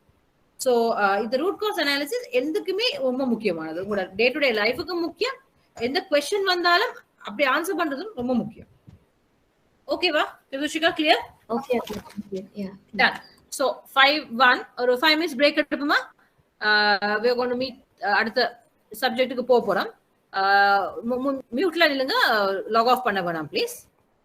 ஸோ ஜஸ்ட் கருத்து கணிப்பிடு. கிளாஸ் ரூம் செஷன்ஸ் உங்களுக்கு பிடிச்சிருக்கா, ஆன்லைன் செஷன்ஸ் கூட பிடிச்சிருக்கா? எது உங்களுடைய ஒப்பீனியன் என்ன? நாங்க ஒரு நாள் நேருக்கு நேர் பார்த்தது இல்ல, பட் ஜென்ரலா நீங்க வேற கிளாஸஸ் அட்டென்ட் பண்ணிருப்பீங்க. உங்களை பொறுத்தவரையில எது கூட எஃபெக்டிவா இருக்கு? என்ன கூட செய்யலாம் ஆன்லைன்? என்ன ஸ்பெசிபிக்கலி ஆன்லைன்ல என்ன உங்களுக்கு பாசிட்டிவ்ஸா இருக்குது? இது என்னுடைய அபிப்பிராயத்துக்கு மட்டும்தான். என்ன பாசிட்டிவ்ஸ், என்ன நெகட்டிவ்ஸ்?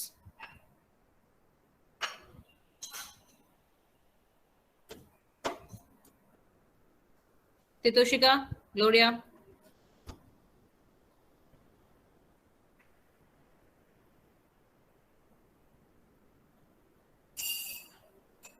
ஹலோ. ஆன்லைன் இந்த ஐபிசிஆர் கிளாஸஸ் ஸ்பெசிபிக்கலி ஆன்லைன்ல செய்யறது யூஸ்ஃபுல்லா இருக்கா, இல்லாட்டி நேருக்கு நேரா கிளாஸ் ரூம் செட்டப்ல செய்யறது உங்களுக்கு கூட ப்ரிஃபர்டா இருக்கா? தமிழ் மீடியத்துக்கு கிளாஸஸ் இல்ல தானே மிஸ்? இல்ல இப்போதைக்கு இல்ல, பட் இப்ப நாங்க என்ன சொல்றது, கொரோனா ஆன்லைன் செய்யறோம். பட் கொரோனா இல்லாத பட்சத்துல நேருக்கு நேர் டெக்னிக்கலி இப்ப கொரோனா அந்த ஆன்லைன் பாப்புலரா வந்தபடியே கண்டிப்பா பண்ணி கொண்டு போகுது. எல்லா உங்களுக்கு கிளாஸஸ் எனக்கு நீங்க எந்தெந்த பிரதேசம் பண்றது ஷுவர் இல்ல, பட் சர்டன் எனக்கு பெட்டிக்லோ ஸ்டூடெண்ட்ஸ், நிறைய ஜாஃப்னா ஸ்டூடெண்ட்ஸ், ஒரு ஃபுல் ஸ்டூடெண்ட்ஸ் ரேஞ்ச் இருக்கிறாங்க ஆல் ஐலண்ட். ஸோ அப்ப அவங்களுக்கு வந்து இது ஆன்லைன் வந்து ரொம்ப யூஸ்ஃபுல்லா இருக்கு. நம்ம டிராவலிங், டிரான்ஸ்போர்டேஷன் அதெல்லாம் சேவ் பண்ணுறாங்க அதுல. Yeah, missed class, I can easily watch the video later. Yes, correct. That's true. Anything else? உங்களுக்கு நேருக்கு நேரா செய்யற அந்த எஃபெக்ட் ஆன்லைன்ல குறை இருக்குன்னு யோசிக்கிறீங்களா? Cost saving, yes of course.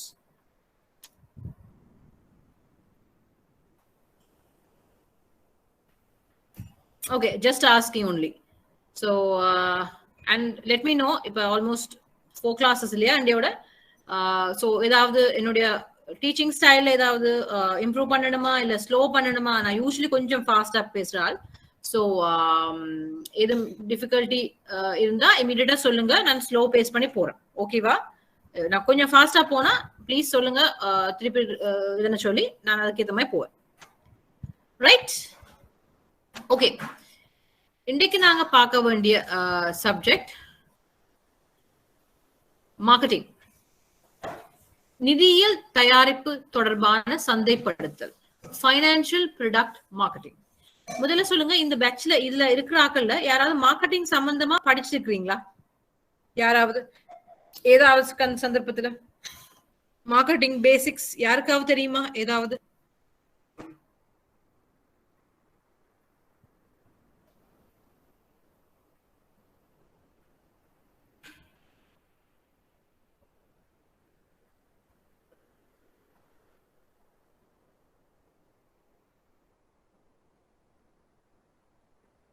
Okay, anyone else? Brindahalini இல்ல.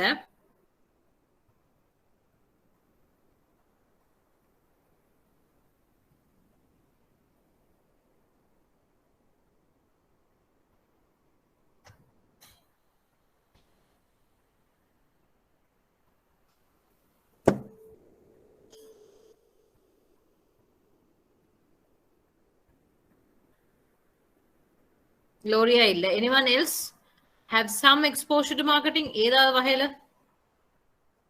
அதுக்கேற்ற மாதிரி தான் நான் என்னுடைய இது இன்ட்ரெஸ்டிங்கான சப்ஜெக்ட் பை த வே. இது பேங்கிங்க்கு மிஸ் ஏ லெவல்ல படிச்சது மட்டும் தான் மிஸ். ஏ லெவல்ல எக்ஸாக்ட்லி என்ன கவர் பண்ணீங்கன்னு சொல்ல முடியுமா வினுக்ஷன்?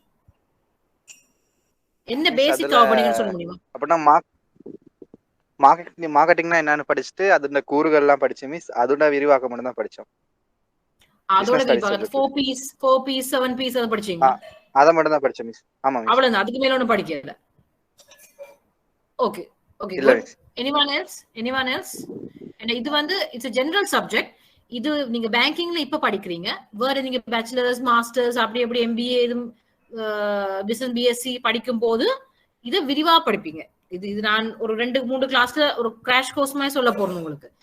இதை நீங்க விரிவா படிக்கும் போது நீங்க ஸ்பெஷலைசேஷனே பண்ணு. நான் என்னோட MBAல சர்வீஸ் மார்க்கெட்டிங்கோட செக்ஷனை 6 மாசமா படிச்சேன், ஒரு செக்ஷனை மட்டும். அப்படி ஒவ்வொரு செக்ஷனையும் நீங்க ரொம்ப விரிவா படிக்கலாம். ரொம்ப இன்ட்ரெஸ்டிங். டே டு டேல நீங்க இத உங்களுடைய வாழ்க்கையிலயும் யூஸ் பண்ணலாம், உங்களுடைய சப்ஜெக்ட்ஸ்லயும் யூஸ் பண்ணலாம். பேங்கிங் மட்டும் இல்ல. சோ ரொம்ப கன்சென்ட்ரேட்டடா பாருங்க. பேசிக்கா நீங்க சரியா விளங்கினீங்கன்னு சொன்னா எந்த வகையான ஒரு பெரிய ஒரு சப்ஜெக்ட்ல நீங்க பிறகு படிக்கும் போதும் ஈஸியா கிராஸ் பண்ணலாம்.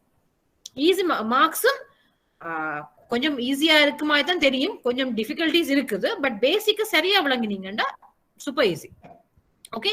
சோ பிருந்தாவனில Vinusha side Gloria, I think on கொஞ்சம் உங்களுக்கு எக்ஸ்பீரியன்ஸ் இருக்கிற லெக்சர்ஸ்ல. எனிவன் எல்ஸ் படிச்சிருக்கீங்களா? படிச்சிருந்தா ஒரு மெசேஜ் போடுங்க. சோ அதுக்கேற்ற மாதிரி நான் மாத்தலாம். சீம்ஸ் டு பி ஒருத்தருக்கு இந்த புது சப்ஜெக்ட்னா அதுக்கேற்ற மாதிரி நான் ஃபுல் கோர்ஸையும் கொண்டு போறேன்.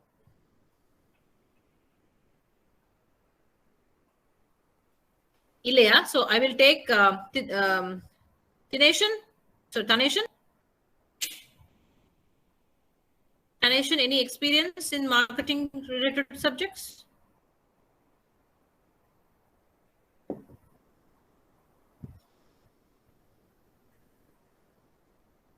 Okay. So and நீங்க IBSL தவிர வேற எங்கயாவது படிச்சிருக்கீங்களா மார்க்கெட்டிங்?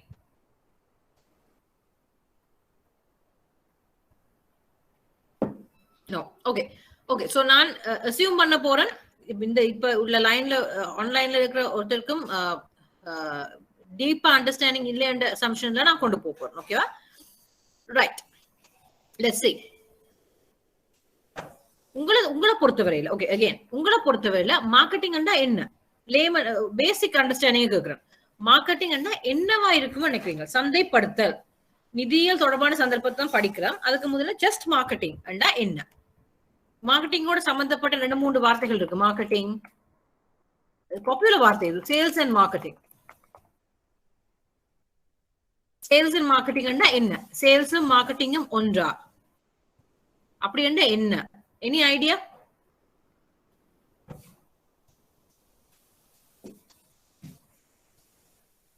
இன்னைக்கு நாங்க 4th கிளாஸா 5th கிளாஸா பை தி வே? அப்ப ஸ்டார்ட் பண்ணாங்க. anyone 2 3 இன்னைக்கு 5வது கிளாஸ் இல்லையா?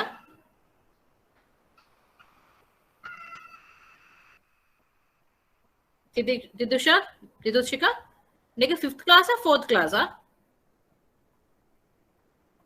இடையில எக்ஸ்ட்ரா ஒரு கிளாஸ் நடந்ததுலோ. சோ அப்ப 5th இன்னைக்கு 5வது கிளாஸ் இருக்கணும். என்ன 1 2 3 4 இல்ல 6 6வது கிளாஸ் நினைக்கப்பா. மிஸ் இந்த 6வது கிளாஸ். ஓகே சரி. ஓகே. சோ 6வது கிளாஸ்னா கிட்டத்தட்ட இன்னும் 6 கிளாஸ் இருக்கு. ஐ திங்க் 6 இன்னும் கொஞ்சம் போயிருக்கு. சோ சேல்ஸ் அண்ட் மார்க்கெட்டிங் என்றால் என்ன? உங்களுக்கு தெரிஞ்ச சேல்ஸ் அண்ட் மார்க்கெட்டிங் என்ன? ரெண்டும் ஒண்டா, ரெண்டும் வேற வேறையா? டெஃபினிஷன்ஸ் உங்களுக்கு தெரிஞ்ச வகையில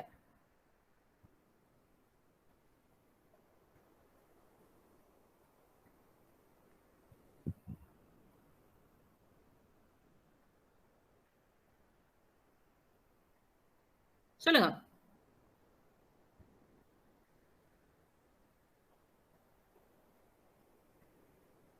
எனிவன்? இதான் பேசிக். கஸ்டமர்ஸ் விரும்புறத வழங்குற ஒரு செயற்பாடுன்னு சொல்லலாம். விளங்கல?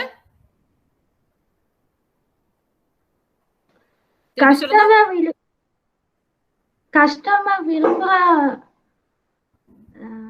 நடவடிக்கையை மேற்கொள்றது. Okay right. ஓகே.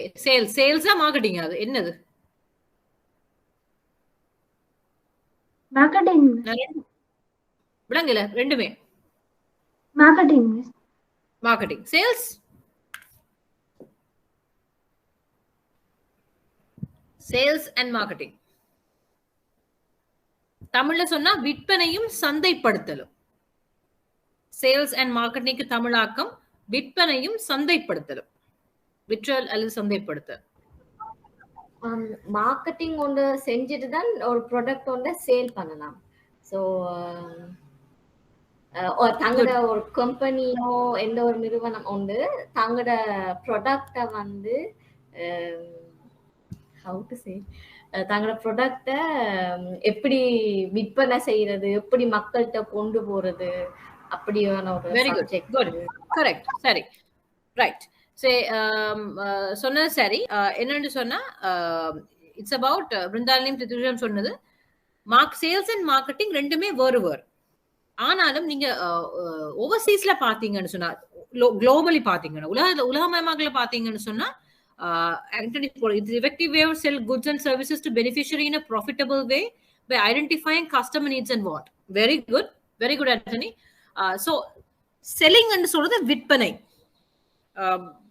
இத நான் வாங்கி விக்கிறேன் இது செல்லிங் சேல்ஸ் கான்செப்ட் மார்க்கெட்டிங் அண்டா இதுக்கு நான் வடிவான அட்வர்டைஸ்மென்ட் போட்டு பச்சை கலர் நீல கலர் எல்லாம் போட்டு ஒரு பேக்கேஜ் கொடுத்து வடிவா அட்ராக்டிவா கொடுத்து விக்கிறது அட்வர்டைஸ்மென்ட் போட்டா அது மார்க்கெட்டிங் அப்ப as I was telling global பார்த்தீங்கன்னா the sales and marketing ன்றது ரெண்டு வித்தியாசமான இது ஆனா ஸ்ரீலங்கா பாத்தீங்கன்னா நீங்க ஒரு சிம்பிள் எக்ஸாம்பிள் சொல்றேன் மார்க்கெட்டிங் எக்ஸிகியூட்டிவ் அப்படின்னு சொல்லுவாங்க sales and marketing executive O just marketing executive ஒரு பார்மசூட்டிக்கல்ல மார்க்கெட்டிங் எக்ஸிகியூட்டிவ் பண்ணுவாங்க அவங்க ஆக்சுவலி மார்க்கெட்டிங்கா செய்யறாங்க இப்ப நாங்க படிக்க போறோம் என்ன செய்ய போறோம் உங்களோட ஒப்பீனியன்ல say ஒரு pharmaceutical சேல்ஸ் பர்சனுக்கு டெசிக்னேஷன் இருக்கும் 1 minute டெசிக்னேஷன் இருக்கும் தட் என்ன இருக்கும் டெசிக்னேஷன் இருக்கும் மார்க்கெட்டிங் எக்ஸிகியூட்டிவ் சொல்லி ஏன் அப்படி போடுறது என்ன ரீசன்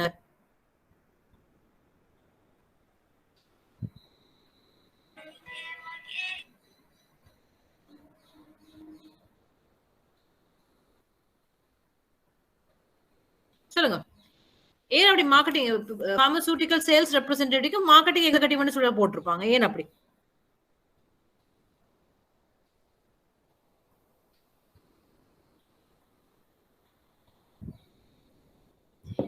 ஏன்னு சொன்னா ஸ்ரீலங்கா பொறுத்தவரை இந்த சேல்ஸ் அண்ட் மார்க்கெட்டிங்ன்றது கிட்டத்தட்ட ஒன்றுமாய் தான் அவங்க கருதுறது ஓகேவா மார்க்கெட்டிங் அசிஸ்டன்ட் மார்க்கெட்டிங் எக்ஸிகியூட்டிவ்னா டெக்னிக்கலி அவங்க மார்க்கெட்டிங் செய்ய மாட்டாங்க சேல்ஸ் தான் செய்யறாங்க ஸ்ரீலங்கா பொறுத்தவரை கான்செப்ட் வந்து அதை சரியான முறையில எக்ஸிக்யூட் பண்ண இல்லைன்றது என்னுடைய அபிப்பிராயம் அதுக்காக எல்லாரும் அப்படி இல்லை சில கம்பெனி சரியா மார்க்கெட்டிங் எக்ஸிகியூட்டிவ்னா அவங்க மார்க்கெட்டிங் ரிலேட்டட் வேலை தான் செய்வாங்க சேல்ஸ் செய்ய மாட்டாங்க சேல்ஸ் அண்ட் மார்க்கெட்டிங்னு போட்டிருந்தா அவங்க சொல்ல ரெண்டுமே செய்வாங்க ஸோ ஆனா மெஜாரிட்டி பாத்தீங்கன்னு சொன்னா ஸ்ரீலங்கால வந்து இந்த கான்செப்ட் வந்து கொஞ்சம் குளறுபடியாவே இருக்கு பாத்துருக்கீங்களா அதை நான் சொன்னது உங்களுக்கு ரிலேட்டபிளா இருக்குதா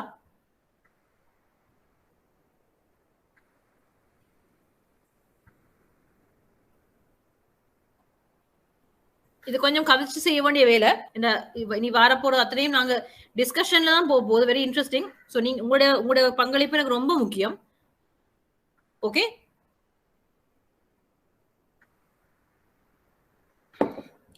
சாரி ஓகே ஸோ இப்ப நாங்க சந்தைப்படுத்தல பத்தி பார்த்தோம்னு சொன்னா sorry doctor Philip Kotler by the way இந்த மார்க்கெட்டிங்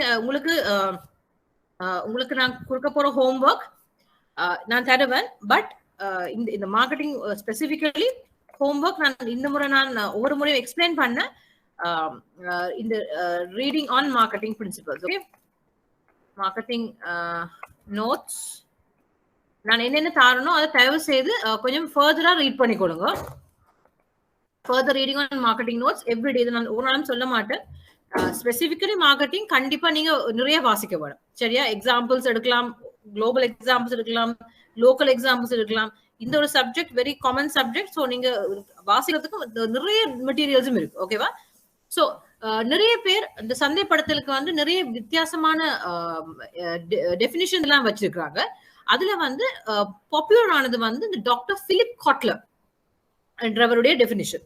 நான் மெசேஜ்ல போடுறேன். Doctor Philip Kotler, father of marketing, சந்தைப்படுத்துதலின் தந்தை என்று அழைக்கப்படுறவர் தான் இந்த டாக்டர் பிலிப் காட்லர் அப்படின்றவர். சர்ச் பண்ணுங்க அவரை பற்றி, உங்களுக்கு வேற இன்ஃபர்மேஷன்ஸ் நிறைய எடுக்கலாம்.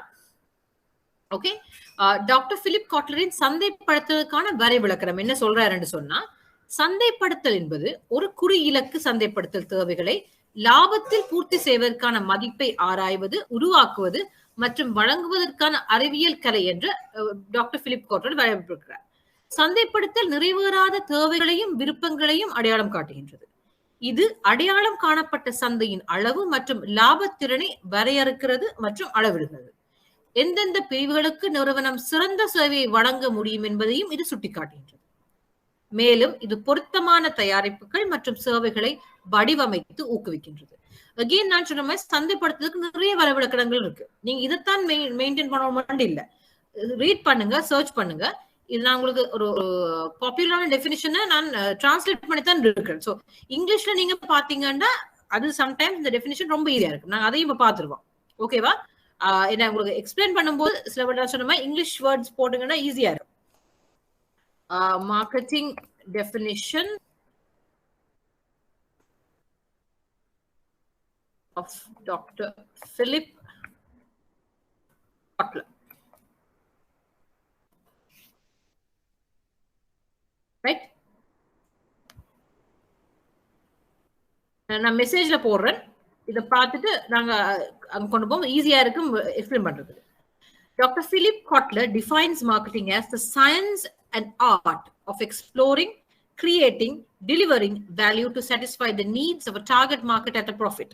Marketing identified unfulfilled needs and desires. It defines, measures and quantifies the size of identified market and profit potential. இது ஒரு விஞ்ஞானம், ஒரு கலை. மார்க்கெட்டிங் சொல்றது ஒரு கலையும் ஒரு விஞ்ஞானமும். ஒரு கஸ்டமருடைய தேவைகளையும் விருப்பங்களையும் அறிந்து பூர்த்தி செய்து அதுக்குரிய டார்கெட் மார்க்கெட், குறியிலக்கு சந்தை, குறியிலக்கு டார்கெட் மார்க்கெட்டை ஐடென்டிஃபை பண்ணி அந்த பொருளை சேல் பண்ணி அதுல ப்ராஃபிட் எடுக்கும். அதான் பேசிக் மார்க்கெட்டிங்னு சொல்றது. இது வந்து இந்த பர்டிகுலர் டெஃபினிஷன் வந்து இந்த ஐடென்டிஃபைட் மார்க்கெட்டோட டார்கெட் ஆடியன்ஸ் சைஸையும் அதோட ப்ராஃபிட் பொட்டன்ஷியல் எல்லாத்தையுமே வந்து உங்களுக்கு ஈஸியா கண்டுபிடிச்சு கொடுக்கும். சரியா? இது ஒன் ஆஃப் த டெஃபினிஷன். நிறைய இருக்கு, நீங்க வாசிச்சு உங்களுக்கு தேவையான ஒன்றை வச்சுக்கொடுங்க டெஃபினிஷனா. இப்ப இது வந்து மார்க்கெட்டிங், நார்மல் மார்க்கெட்டிங் தானே. இப்ப நாங்க பார்க்க போறது எப்படி இந்த பேங்கிங்க்கு சம்பந்தப்படுத்துன்னு அடுத்தது பார்க்கணும். சோ நிதி தயாரிப்பு சந்தைப்படுத்தல் என்பது நிதி நிறுவனங்களின் தேவைகளை பூர்த்தி செய்தல் சந்தைப்படுத்தல் தீர்வுகளின் தொகுப்பை குறிக்கும். ஓகேவா?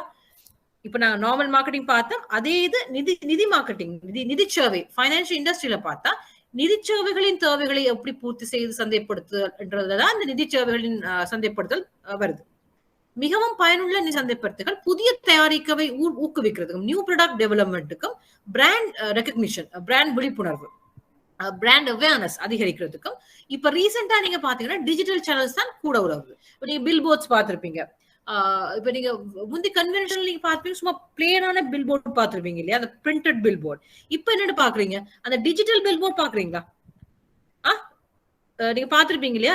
டிஜிட்டலி ஸ்பீக்கிங் அந்த நார்மல் பில் போர்டை விட டிஜிட்டல் வேலை வர பில் போர்ட்ஸ் பாத்துருப்பீங்க. அப்ப அந்த மாதிரி டிவி, ரேடியோ, இன்டர்நெட், ஃபேஸ்புக் எல்லாத்துலயும் டிஜிட்டல் வே ஆஃப் மார்க்கெட்டிங் தான் கூட போகுது. இப்ப இந்த கன்வென்ஷன்ல ஆட்களுக்கு பார்த்து டிவி கூட இப்ப அப்சல்யூட் ஆகி கொண்டு வருது. ஃபேஸ்புக்கும் ஆன்லைனும் வாட்ஸ்அப் மெசேஜஸ் அதுதான் கூட போகுது. ஸோ இப்ப ரீசென்ட் பாஸ்ட் வந்து இந்த டிஜிட்டலைசேஷன் வந்த பிறகு மார்க்கெட்டிங்கும் மோஸ்ட்லி டிஜிட்டல் மார்க்கெட்டிங் ரொம்ப கூடவா போகுது. ஓகே, ஸோ நீங்க வாசிக்கும் போது இந்த இதையும் சும்மா உங்களோட நாலேஜுக்கு டிஜிட்டல் மார்க்கெட்டிங் இதையும் வாசிச்சு கொள்ளுங்க. நீங்க டிஜிட்டல் மார்க்கெட்டிங் வாசிக்கும் போது ஆன்லைன் மார்க்கெட்டிங்கை பத்தி வாசிப்பீங்க. சரியா? ஆன்லைன் மார்க்கெட்டிங் நான் சில பாயிண்ட்ஸ் தரேன் உங்களோட ஜெனரல் நாலேஜுக்காக. சில வேர்டு எல்லாம் வரலாம். ஸ்பெசிபிக்கலி இப்ப டிஜிட்டலைஸ் உலகத்துல இருக்கிற இந்த கொரோனா ரீசன்னால நாங்க பிசிக்கலா எதுவும் செய்ய முடியாம இருக்கிறோம். ஸோ இந்த மாதிரி ஆன்லைன் ரிலேட்டட் தான் இது நடக்கும். ஓகே, ஸோ இதை பத்தி எடுத்துக்கோங்க. SEO, சர்ச் என்ஜின் ஆப்டிமைசேஷன், இதெல்லாம் கொஞ்சம் அட்வான்ஸ், பட் தெரிஞ்சு வச்சுக்க தப்பு இல்லை. ரைட்டா? Target marketing, target advertising. ஃபேஸ்புக்ல இருக்கிறார்கள் யார் இதுல ஃபேஸ்புக்ல இல்லாத ஆள் சொல்லுங்க. இன்ஸ்டாகிராம், ட்விட்டர், ஃபேஸ்புக் எந்த விதமான ஆன்லைன் சேனல்லையும் இல்லாதவர்களை சொல்லுங்க. வெக்கப்பட தேவையில்லை. என்ன இது இல்ல இல்லாதால் ஆக்சுவலி வெரி குட்னு சொல்லுவேன் மீ. Okay Anthony, super. Facebook, Instagram எதுவுமே இல்லையா? Oh Brindhalini, nice, super. Okay, so Instagram, Facebook, WhatsApp, wiper,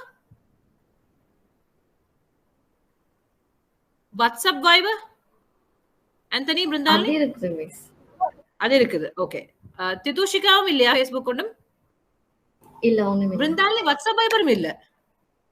ஓ வாவ், இன்ட்ரெஸ்டிங். திதுஷிகா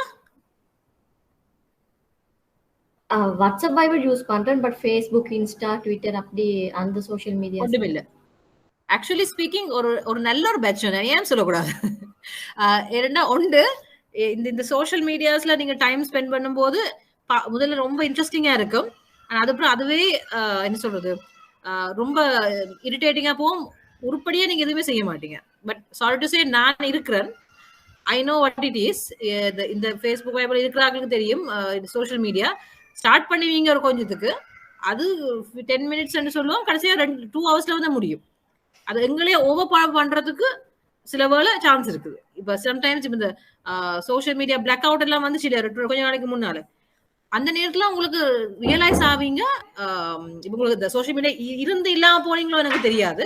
ஒரு நாளுமே போனதே இல்லையா அதுக்குள்ள? திதுஷிகா, பிருந்தாலினி, ஆந்தனி இது வரைக்கும் போனதே இல்ல. Very good. பிருந்தாலினி போனது இல்ல. ஓகே, பை எனி சான்ஸ் போயிட்டு வெளியில வந்திருந்தீங்கன்னா தெரியும் எவ்வளவு வேஸ்ட் ஆஃப் டைம் அப்படின்னு. Okay, so but at the same time understand பண்ணணும், மாடர்ன் மார்க்கெட்டிங் வந்து இந்த மாதிரி சோஷியல் மீடியா வச்சு நடக்கிறது ரொம்ப கூட. ஓகேவா?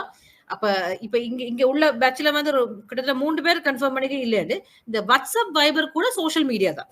பட் இப்ப வந்து ஒரு மேண்டட்டரியா வந்துடுது இல்லையா இந்த வாட்ஸ்அப், வைபர் இல்லாட்டி மெசேஜ், சாதாரண எஸ்எம்எஸ். சில பேர் நான் என்னோட ஃப்ரெண்டுக்கு எஸ்எம்எஸ் அனுப்பினா அவங்க பார்க்க மாட்டாங்க. வாட்ஸ்அப் அனுப்பினா இல்ல மெசேஜ் நான் சொன்னா அனுப்பிட்டேன் இல்லையே வரலையே வாட்ஸ்அப் இல்ல வாட்ஸ்அப் அனுப்பி நார்மல் மெசேஜ் அனுப்பி அதை யார் பாக்குறா? நிறைய அட்வர்டைஸ்மெண்ட்ஸ் எல்லாம் வருது, நாங்க அதை பாக்குறதே இல்லை. இப்ப அது ஒப்சலீட் ஆயிடுச்சு. அப்படி யாராவது இருக்கிறீங்களா? எஸ்எம்எஸ் யூஸ்வலி எஸ்எம்எஸ் சாமான யூஸ்வலி யூஸ் பண்ணாத ஆட்கள் இருக்கிறீங்களா? கூட வாட்ஸ்அப், வைபர்ல மட்டுமே மெசேஜஸ் பாஸ் பண்ற ஒரு செக்ஷன் இருக்கிறீங்க. அதுல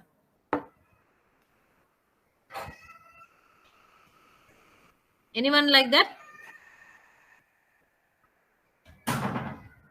Yes, Anthony, yes. So I mean it happens. ஒரு வழி இல்லைன்னா அது ஒரு ஈவன் கால். எக்ஸாக்ட்லி, வாட்ஸ்அப்லாம் கால் எடுப்போம். சில பேர் அந்த டேட்டாக்காக பாக்குறது, மற்றது அது வாட்ஸ்அப்லாம் கால் வரும். வாட்ஸ்அப் இல்லாட்டி நார்மல் கால் அது எடுக்கவே மாட்டேன். ஸோ அது பாசிட்டிவ் ஆஸ் வெல் ஆஸ் நெகட்டிவும் இருக்கு. நான் ஏன் இந்த சோஷியல் மீடியா பத்தி இவ்வளவு கலைக்கிறேன்னு சொன்னா, இந்த காலத்துல வந்து உங்களுக்கு இந்த கொஸ்டின்ஸ் வரும்போது சோஷியல் மீடியா பத்தி வரலாம். ஏன்னா மார்க்கெட்டிங், டிஜிட்டல் மார்க்கெட்டிங் வந்து இந்த சோஷியல் மீடியா பேஸ் பண்ணி வரும். ஆன்லைன் மார்க்கெட்டிங் டிஜிட்டல் தான், பட் இந்த ஃபேஸ்புக், இன்ஸ்டா, ட்விட்டர் அப்படி நிறைய சாமான் இருக்கும்போது அதன் மூலமா இந்த மார்க்கெட்டிங்ஸ் வந்து இப்ப ரொம்ப கூட நடக்கும். ஓகேவா? சோ இப்ப இந்த டிஜிட்டலைசேஷன் வரும்போது, நிதியியல் தொடர்பானது இருக்கும்போது நீங்க பாத்தீங்கன்னு சொன்னா ஆப்ஸ் இருக்கு இல்லையா, மொபைல் ஆப்ஸ், அதெல்லாம் இந்த இது பேஸ் பண்ணி வருது. இது அதுவும் டிஜிட்டலைசேஷன் தான் ஒரு வகையில, ஒரு அப்ளிகேஷன், ஒரு இன்டர்நெட் மூலமாக நீங்க போறீங்க. அப்ப இப்ப இந்த காலத்துல எந்த மாதிரி மார்க்கெட்டிங் தான் கூட பாப்புலரா இருக்கு. சரியா? அப்ப இப்ப புதுசா வந்து டிஜிட்டலுக்குலாம் போகும்போது ஒரு லிமிட்லெஸ் மார்க்கெட்டிங் வந்து நிறைய நடக்கும். ஓகேவா? இப்ப இந்த மார்க்கெட்டிங் மிக்ஸ், இப்ப நெக்ஸ்ட் இதுக்கு போறது வந்து மார்க்கெட்டிங் மிக்ஸ் என்ன? இதை வந்து ஐ திங்க் வினுக்ஷன் ஒரு ஒப்பீனியன் வச்சிருக்கிறதுல மார்க்கெட்டிங் மிக்ஸ் பத்தி படிக்க போறோம். ஓகேவா? இப்ப சாதாரணமா நான் ஷேர் பண்ணல, சந்தைப்படுத்தலின் கலவை அப்படின்னு சொல்றது. இப்ப நீங்க மார்க்கெட்டிங்கை பத்தி பார்த்த சேல்ஸ் நான் இனி டீட்டெயிலா பார்க்க போறோம். இந்த மார்க்கெட்டிங் மிக்ஸ்ன்னு சொல்றதுக்கு காரணமே பேர்லயே இருக்குது. ஏதோ ஒரு சர்டன் கலவையை பேஸ் பண்ணி தான் இந்த மார்க்கெட்டிங்ன்ற ஒரு சப்ஜெக்ட் வந்து உருவாகி இருக்குது. அத மார்க்கெட்டிங்கோட கான்செப்ட் என்னென்ன மார்க்கெட் பண்றதுன்றது இந்த கலவைகளை வச்சு. சோ பேசிக்கா பார்த்தோம்னு சொன்னா இந்த 4 மார்க்கெட்டிங் மிக்ஸ் என்பது ஒரு தயாரிப்பு அல்லது பிராண்ட் வழங்குவதை தீர்மானிக்க வணிகங்கள் மற்றும் சந்தைப்படுத்தல்களால் பயன்படுத்தப்படும் ஒரு கருவி. மார்க்கெட்டர்ஸ் ஆர் பிசினஸஸ்க்காக செய்யற ஒரு டூல் மாதிரி. 1960ல ஜெரோம் மெக்கார்த்தி என்றவர் 4 P's உருவாக்கினார். P's, okay, product, price, place, promotion. தயாரிப்பு, இடம், விலை, விளம்பரம் செய்தல். So think of it. நீங்க சாதாரணமா யோசிச்சு பாத்தீங்கன்னா எந்த விதமான ஒரு பொருளை நீங்க சிம்பிளா ஒரு மார்க்கெட் பண்ணும் போதும் இந்த 4 சாமானும் எப்படியாவது எங்கேயாவது ஒளிஞ்சிருக்கும். ரைட்? ஃபார் எக்ஸாம்பிள் சொல்லுவோம், ஒரு சிம்பிள் எக்ஸாம்பிள் எடுங்க. ஏதாவது ஒரு எக்ஸாம்பிள். லெட்ஸ் see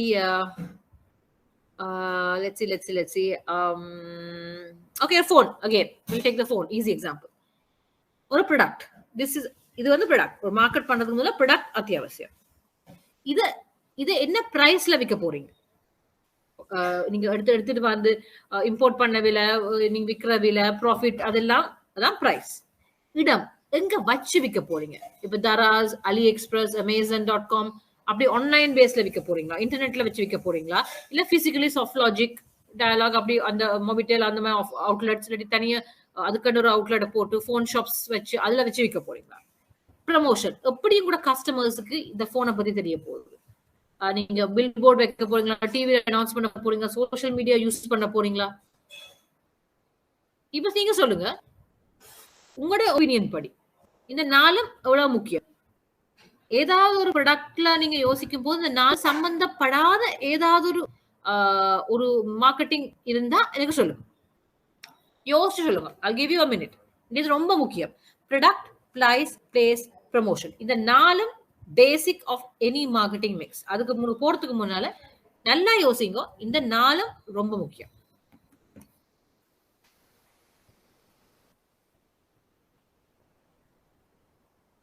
ஏதாவது ஒரு ப்ராடக்ட் நீங்க மார்க்கெட்டிங் யோசிச்சு பார்க்கும்போது இந்த 4 இல்லாத ஒரு ப்ராடக்ட மார்க்கெட் பண்ணி வைக்கிறீங்களா? மார்க்கெட் பண்றது நீங்க பார்த்து இருக்கிறீங்களா? அதான் question. Yes or no? That's all I want.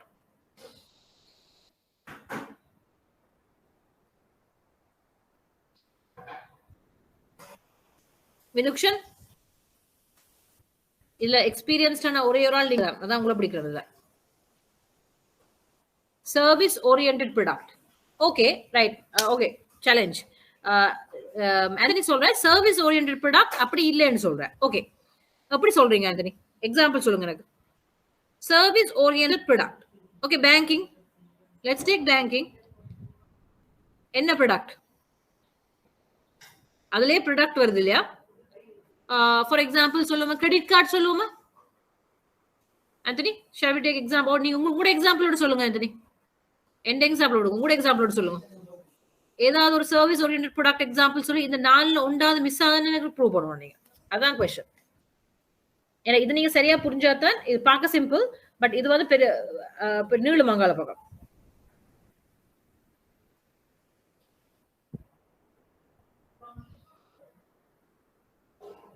சொல்லுங்க ஆண்டனி. ஓகே, கிரெடிட் கார்டு பார்த்தோம்னு சொன்னா it is for example if you take NGO, okay, right?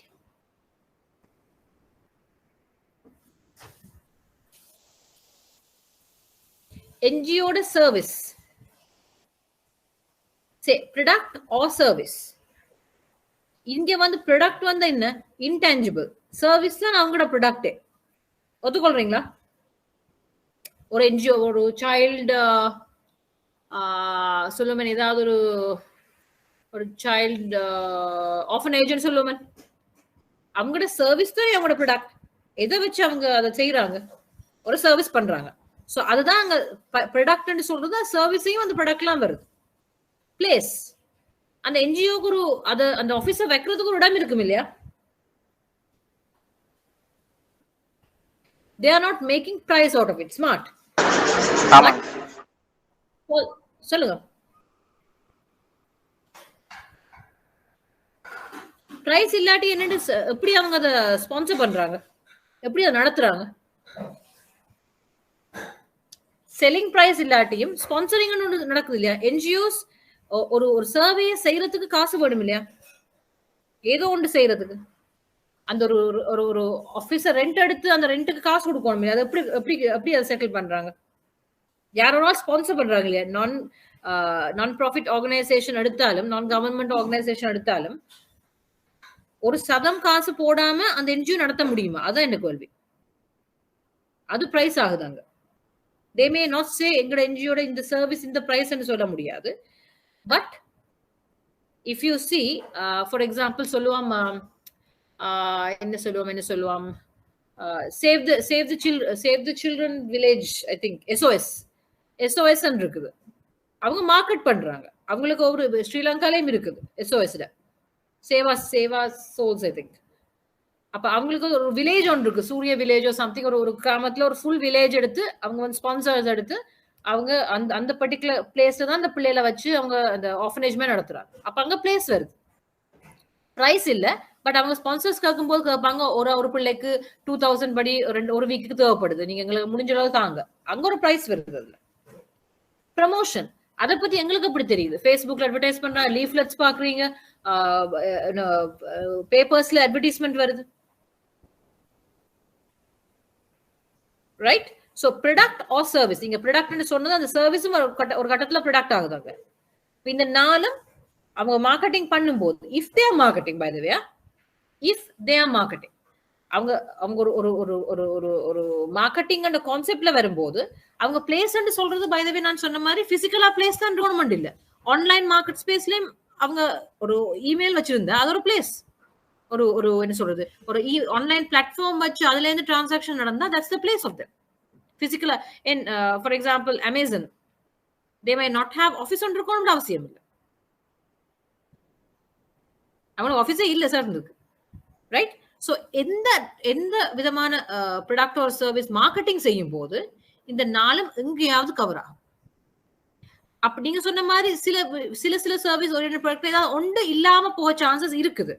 But ஏதோ ஒரு வகையில இந்த நாளும் இல்லாம நீங்க மார்க்கெட்டிங் செய்யறது ரொம்ப ரொம்ப கடினமா இருக்கு. Okay Anthony? பட் நீங்க யோசிக்கிறது எனக்கு விளங்குது, ஐ அண்டர்ஸ்டாண்ட். அந்த என்ஜிஓ மார்க்கெட் பண்ணும்போது மார்க்கெட்டிங் நிலைமையில அந்த என்ஜிஓ வரும்போது இந்த நாள்ல ஒன்று இல்லாம அது அந்த மார்க்கெட்டிங்க பேஸ் கிரெடிபிலிட்டி இல்லாம போயிடும். இப்ப யோசிச்சு பாருங்க, அந்த என்ஜிஓ வந்து மார்க்கெட் பண்ணுது, உங்களுக்கு இந்த காசு வேணும் அந்த காசு வேணும், நீங்க லாகின் பண்ணி பாக்குறீங்க, எங்க இந்த என்ஜிஓ எங்கேயுமே பிடிபடையில, தெரியாத ஒரு ஆளுக்காக நீங்க காசு கொடுப்பீங்களா? will you give that? Sponsor பண்ண கேக்குறாங்க, ஆபீஸ் ஒன்று இல்ல, எல்லாமே ஆன்லைன், நான் பாட்டு உனக்கு காசு எடுத்துட்டு மாறிட்டு போயிடுறேன்டா. சோ கிரெடிபிலிட்டி அங்க. ரைட்? சோ அது அதுல வருது. But thank you, that's a good example. anyone else? எதுவும் எக்ஸாம்பிள்ஸ்? இந்த 4 பீஸ் இல்லாம மார்க்கெட் பண்ண முடியும்ன்றதுக்கு எக்ஸாம்பிள்ஸ்? ஓகே, டீடைலா பாப்போம். தயாரிப்பு. நுகர்வோர் விரும்பும் பணிக்கு தயாரிப்பு பொருந்த வேண்டும், அது செயல்பட வேண்டும் மற்றும் நுகர்வோர் பெற எதிர்பார்க்கும் விஷயமாக இருக்க வேண்டும் அந்த ப்ராடக்ட். இடம். உங்கள் இலக்கு நுகர்வோர் கடைக்கு எளிதான இடத்திலிருந்து தயாரிப்பு கிடைக்க வேண்டும், இது சாதாரண கடை அல்லது இ-காமர்ஸ் வழியாகவும் இருக்கலாம். இப்ப நாங்க பார்த்தது. விலை. தயாரிப்பு எப்பொழுதும் பணத்திற்கான நல்ல மதிப்பை குறிக்கும், இது மலிவான விலையில் இருக்க வேண்டும் என்று அர்த்தமில்லை. சந்தைப்படுத்தல் கருத்தின் முக்கிய கொள்கையில் ஒன்று என்னவென்றால், வாடிக்கையாளர்கள் பொதுவாக அவர்களுக்கு நன்றாக வேலை செய்யும் ஒரு விஷயத்திற்கு இன்னும் கொஞ்சம் பணம் அதிகமாக செலுத்துவதில் மகிழ்ச்சி அடைகின்றார்கள். கொஞ்சம் கூடண்டா கூட they are okay to pay and get it. ஏன்னா அது அந்த ஒரு கன்வீனியன்ஸுக்காக, கம்ஃபர்ட்டுக்காக. பிராண்டட் ஐட்டம்ஸ் வந்து காசு கூட ஜெனரிக் ஐட்டம்ஸை விட. நீங்க சாதாரண ஒரு ஒரு ஒரு ஒரு ஒரு ஒரு ஒரு ஷர்ட்டை நார்மல் ஒரு ஷர்ட் அவுட்லெட்ல வாங்குறத விட மேபி சிசிசி இல்லாட்டி ஷாங்க்ரிலா போற அவுட்லெட்ல போய் நீங்க வாங்குறீங்கன்னு சொன்னா, ஒன் கால் ஃபேஸ் மாலுக்குள்ள போனீங்கன்னா ட்ரிபிளா இருக்கும்.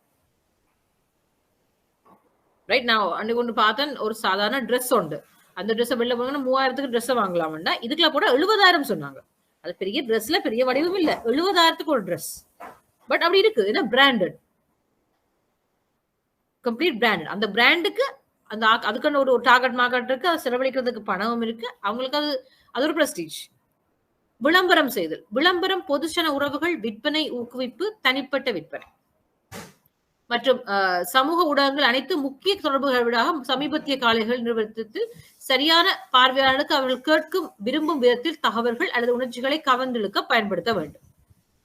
ஓகே, சோ இந்த 4 தயாரிப்பு, இடம், விலை, விளம்பரம் செய்தல், மார்க்கெட்டிங், இந்த 4மே இந்த மார்க்கெட்டிங்ல பேசிக் 4 P's.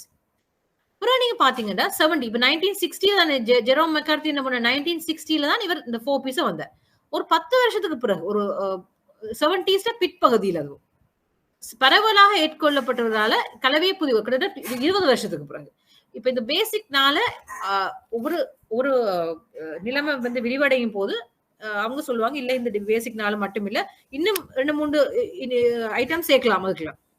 அப்ப 1981ல பூம்ஸ் அண்ட் ஃபிட்னரால் விரிவாக்கப்பட்ட சந்தைப்படுத்த கலவை உருவாக்க வழிவகுத்தது.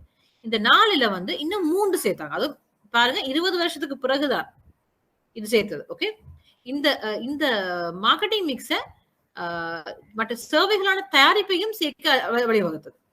இப்ப வந்து நாங்க சர்வேன்னு சொன்னோம் தானே, இந்த ப்ராடக்ட் மட்டுமண்டா எக்ஸாக்ட்லி ப்ராடக்ட் மட்டும் நீங்க என்ஜிஓன்னு சொன்னீங்க எக்ஸாம்பிள், அதுல வந்து பீப்புளை பத்தி தான் நாங்க மோஸ்ட்லி வந்து ஸ்டாஃப் தானே செய்யறது. அதுல இப்ப இந்த நாள்ல நாங்க ஆட் பண்ணும் போது பீப்புள், ப்ரோசஸ், பிசிக்கல் எவிடன்ஸ், மக்கள், செயல்முறைகள், பௌதீக ரீதியான சான்றுகள்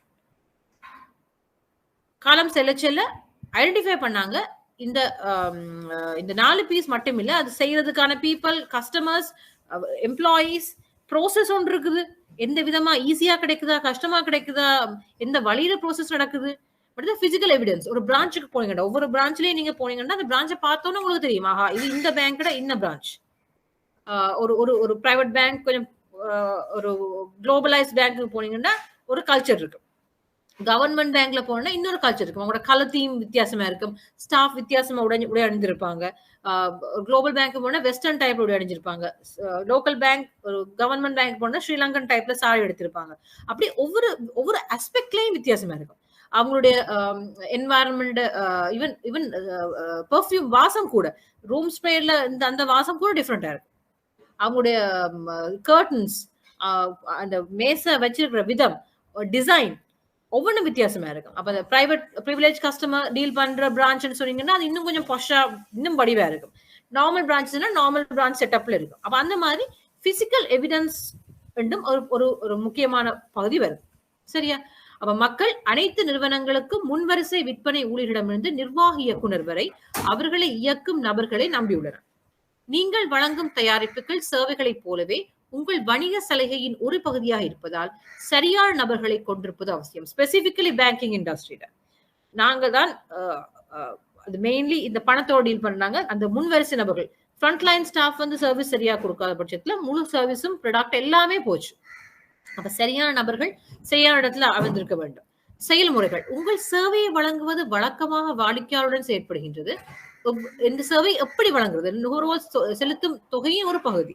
இப்ப நாங்க கன்வீனியன்ஸுக்காக பே பண்றோம், ப்ரிவிலேஜ் கஸ்டமர்னு சொல்றோம். அதுக்குரிய சர்வீஸ் ப்ரோசஸ் ஃபாஸ்டா இருக்கும்.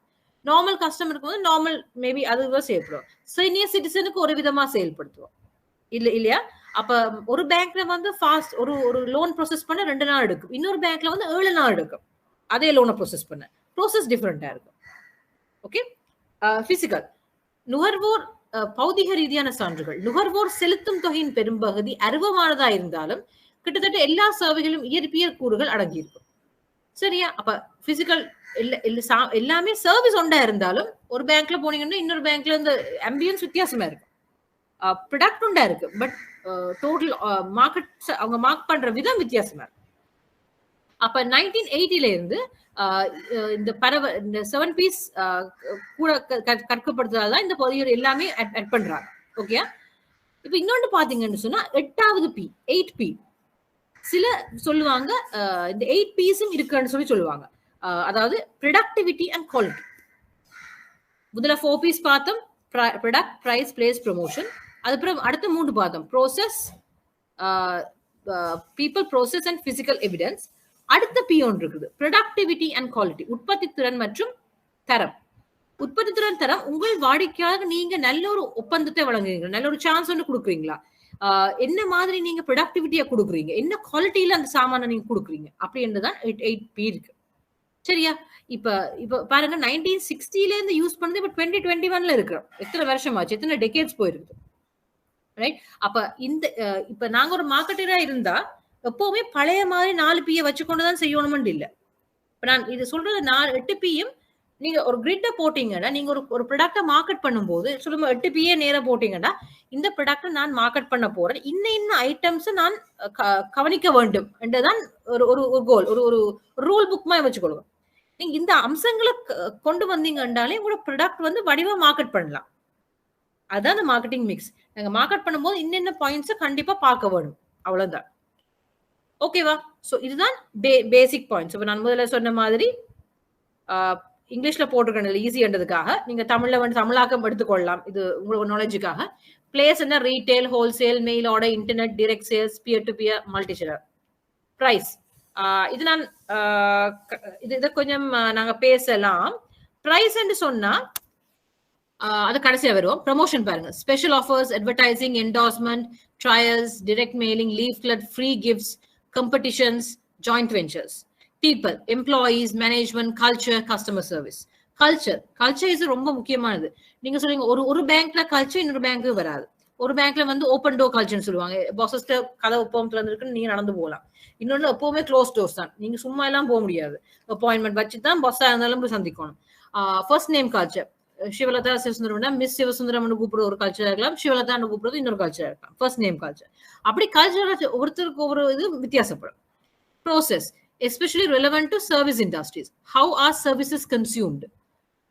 Physical environment, smart, run down, interface, comfort, facilities பார்த்தது. Product, design, technology, usefulness, convenience, value, quality, packaging, branding, accessories, warranties. நான் யூஸ்வலா சொன்னது லிஸ்டா போட்டு எக்ஸாம்பிள்ஸ் கொடுத்துருக்கு. இனி பிரைஸுக்கு வருவோம். இதுல சொல்லியிருக்கு skimming, penetration, psychological cost plus leader, loss leader example. இப்ப சொல்லுங்க, பாட்டா டிஎஸ்ஐல பாத்துருப்பீங்களா? 399 ரூபா மட்டுமே, 499 ரூபா மட்டுமே. ஏன் அந்த பிரைஸ் போட்டிருக்காங்க? ஏன் 400 399 ரூபாயும் போடுறாங்க, ஏன் 400 ரூபாய் போடக்கூடாது? Answering time. ஏன் அந்த 399 ரூபா, ஏன் 400 ரூபா போடக்கூடாது? பாட்டால பாத்துருப்பீங்க, பாட்டா டிஎஸ்எல் நீங்க பாத்துருப்பீங்க, மோஸ்ட் இந்த 99 rupees only. ஏன் அப்படி செய்யறது? Answers please.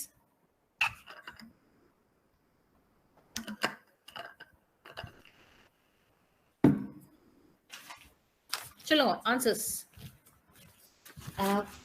நார்மலா பொதுமக்களோட மைண்ட் செட் வந்து அப்படி லைக் எப்படி 399 ரூபான்னு சொன்னா அது 300 ரூபா மட்டும் தானே, சோ வாங்கலாம். இதே 400 ரூபான்னு போட்டா 400 ரூபாயா அப்படின்ட்டு லைக் குட். அது சொல்றது சைக்கலாஜிக்கல் பிரைசிங். அந்த சைக்கலாஜிக்கலை டியூன் பண்றது. நீங்க சொன்ன மாதிரி 399 300 ரூபாவோட அசைன் பண்ணுவோம். 401 ரூபாண்டாலும் ஐயோ 401 ரூபா 400 ரூபாய்க்கு மேல போவோம். அதான் இது. சிலவளை பார்த்துருப்பீங்க, என்ன ஒரு ப்ராடக்ட் எடுத்திருப்பீங்க, எல்லா ப்ராடக்டும் ஒரு மாதிரி. இப்போ ஒரு ஃபேஷியல் சோப் எடுத்தீங்கன்னா ஒரே மாதிரி பார்ப்பீங்க, எல்லாருமே ஒரே மாதிரி ப்ரைஸ் போட்டிருப்பீங்க. எல்லா கம்பெடிட்டர்ஸும் வடிவடிவா பேக்கேஜ் எல்லாம் வடிவடிவா இருக்கும்.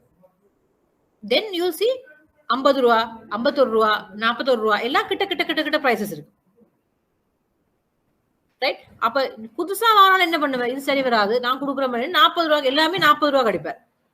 காஸ்ட் பெனிட்ரேஷன் ஸ்ட்ராட்டஜின்னு சொல்றது.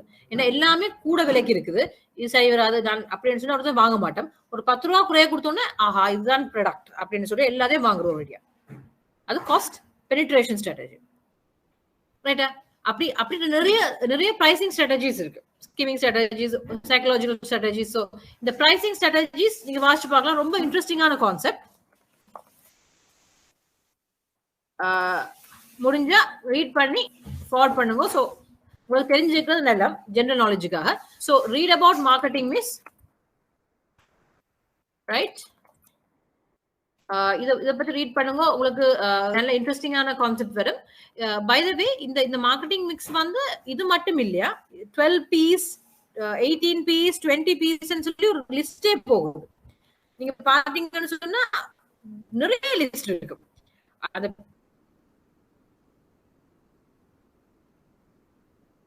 பிஏ ரெடி பண்ணி அதுக்கு ஏத்த மாதிரி வடிவ அப்படி கொண்டு போவாங்க. ஒரு மார்க்கெட்டிங் மேனேஜர் வந்து நீங்க ஆட் பண்ணி கொண்டு நான் பேசிக் வந்து உங்களோட क्वेश्चन கேட்டா சந்தைப்பட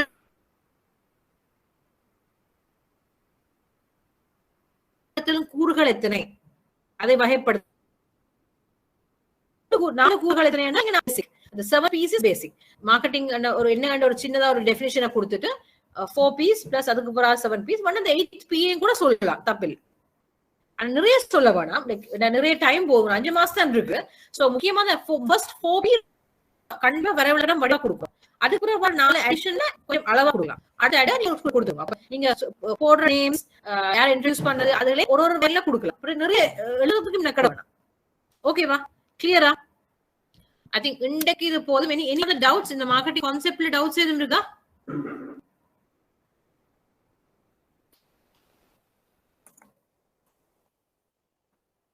Any doubts so far?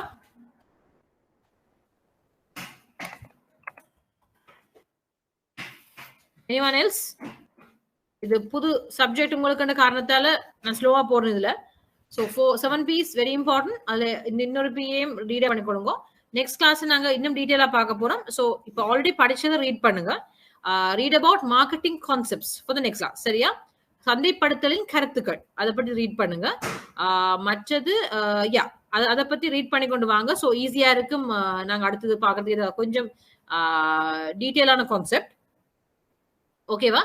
அதை ரீட் பண்ணி வைங்க. ஸோ நாங்க நெக்ஸ்ட் கிளாஸ் சந்திப்போம் அடுத்த இந்த கான்செப்டோட சேர்த்து. எனி டவுட் சோஃபா சொல்லுங்க.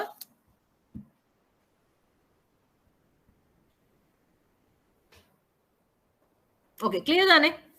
No confusion so far? Right. So, okay. Thank you. Next class, நான் சொன்ன reading name செய்யுங்க, extra reading செய்யுங்க, examples எடுங்க, marketing concepts read பண்ணுங்க. So, அதோட அந்த இந்த செக்ஷனை முடிச்சிட்டு கொஞ்சம் question பார்த்து அடுத்த செக்ஷனுக்கு போலாம். Have a good evening.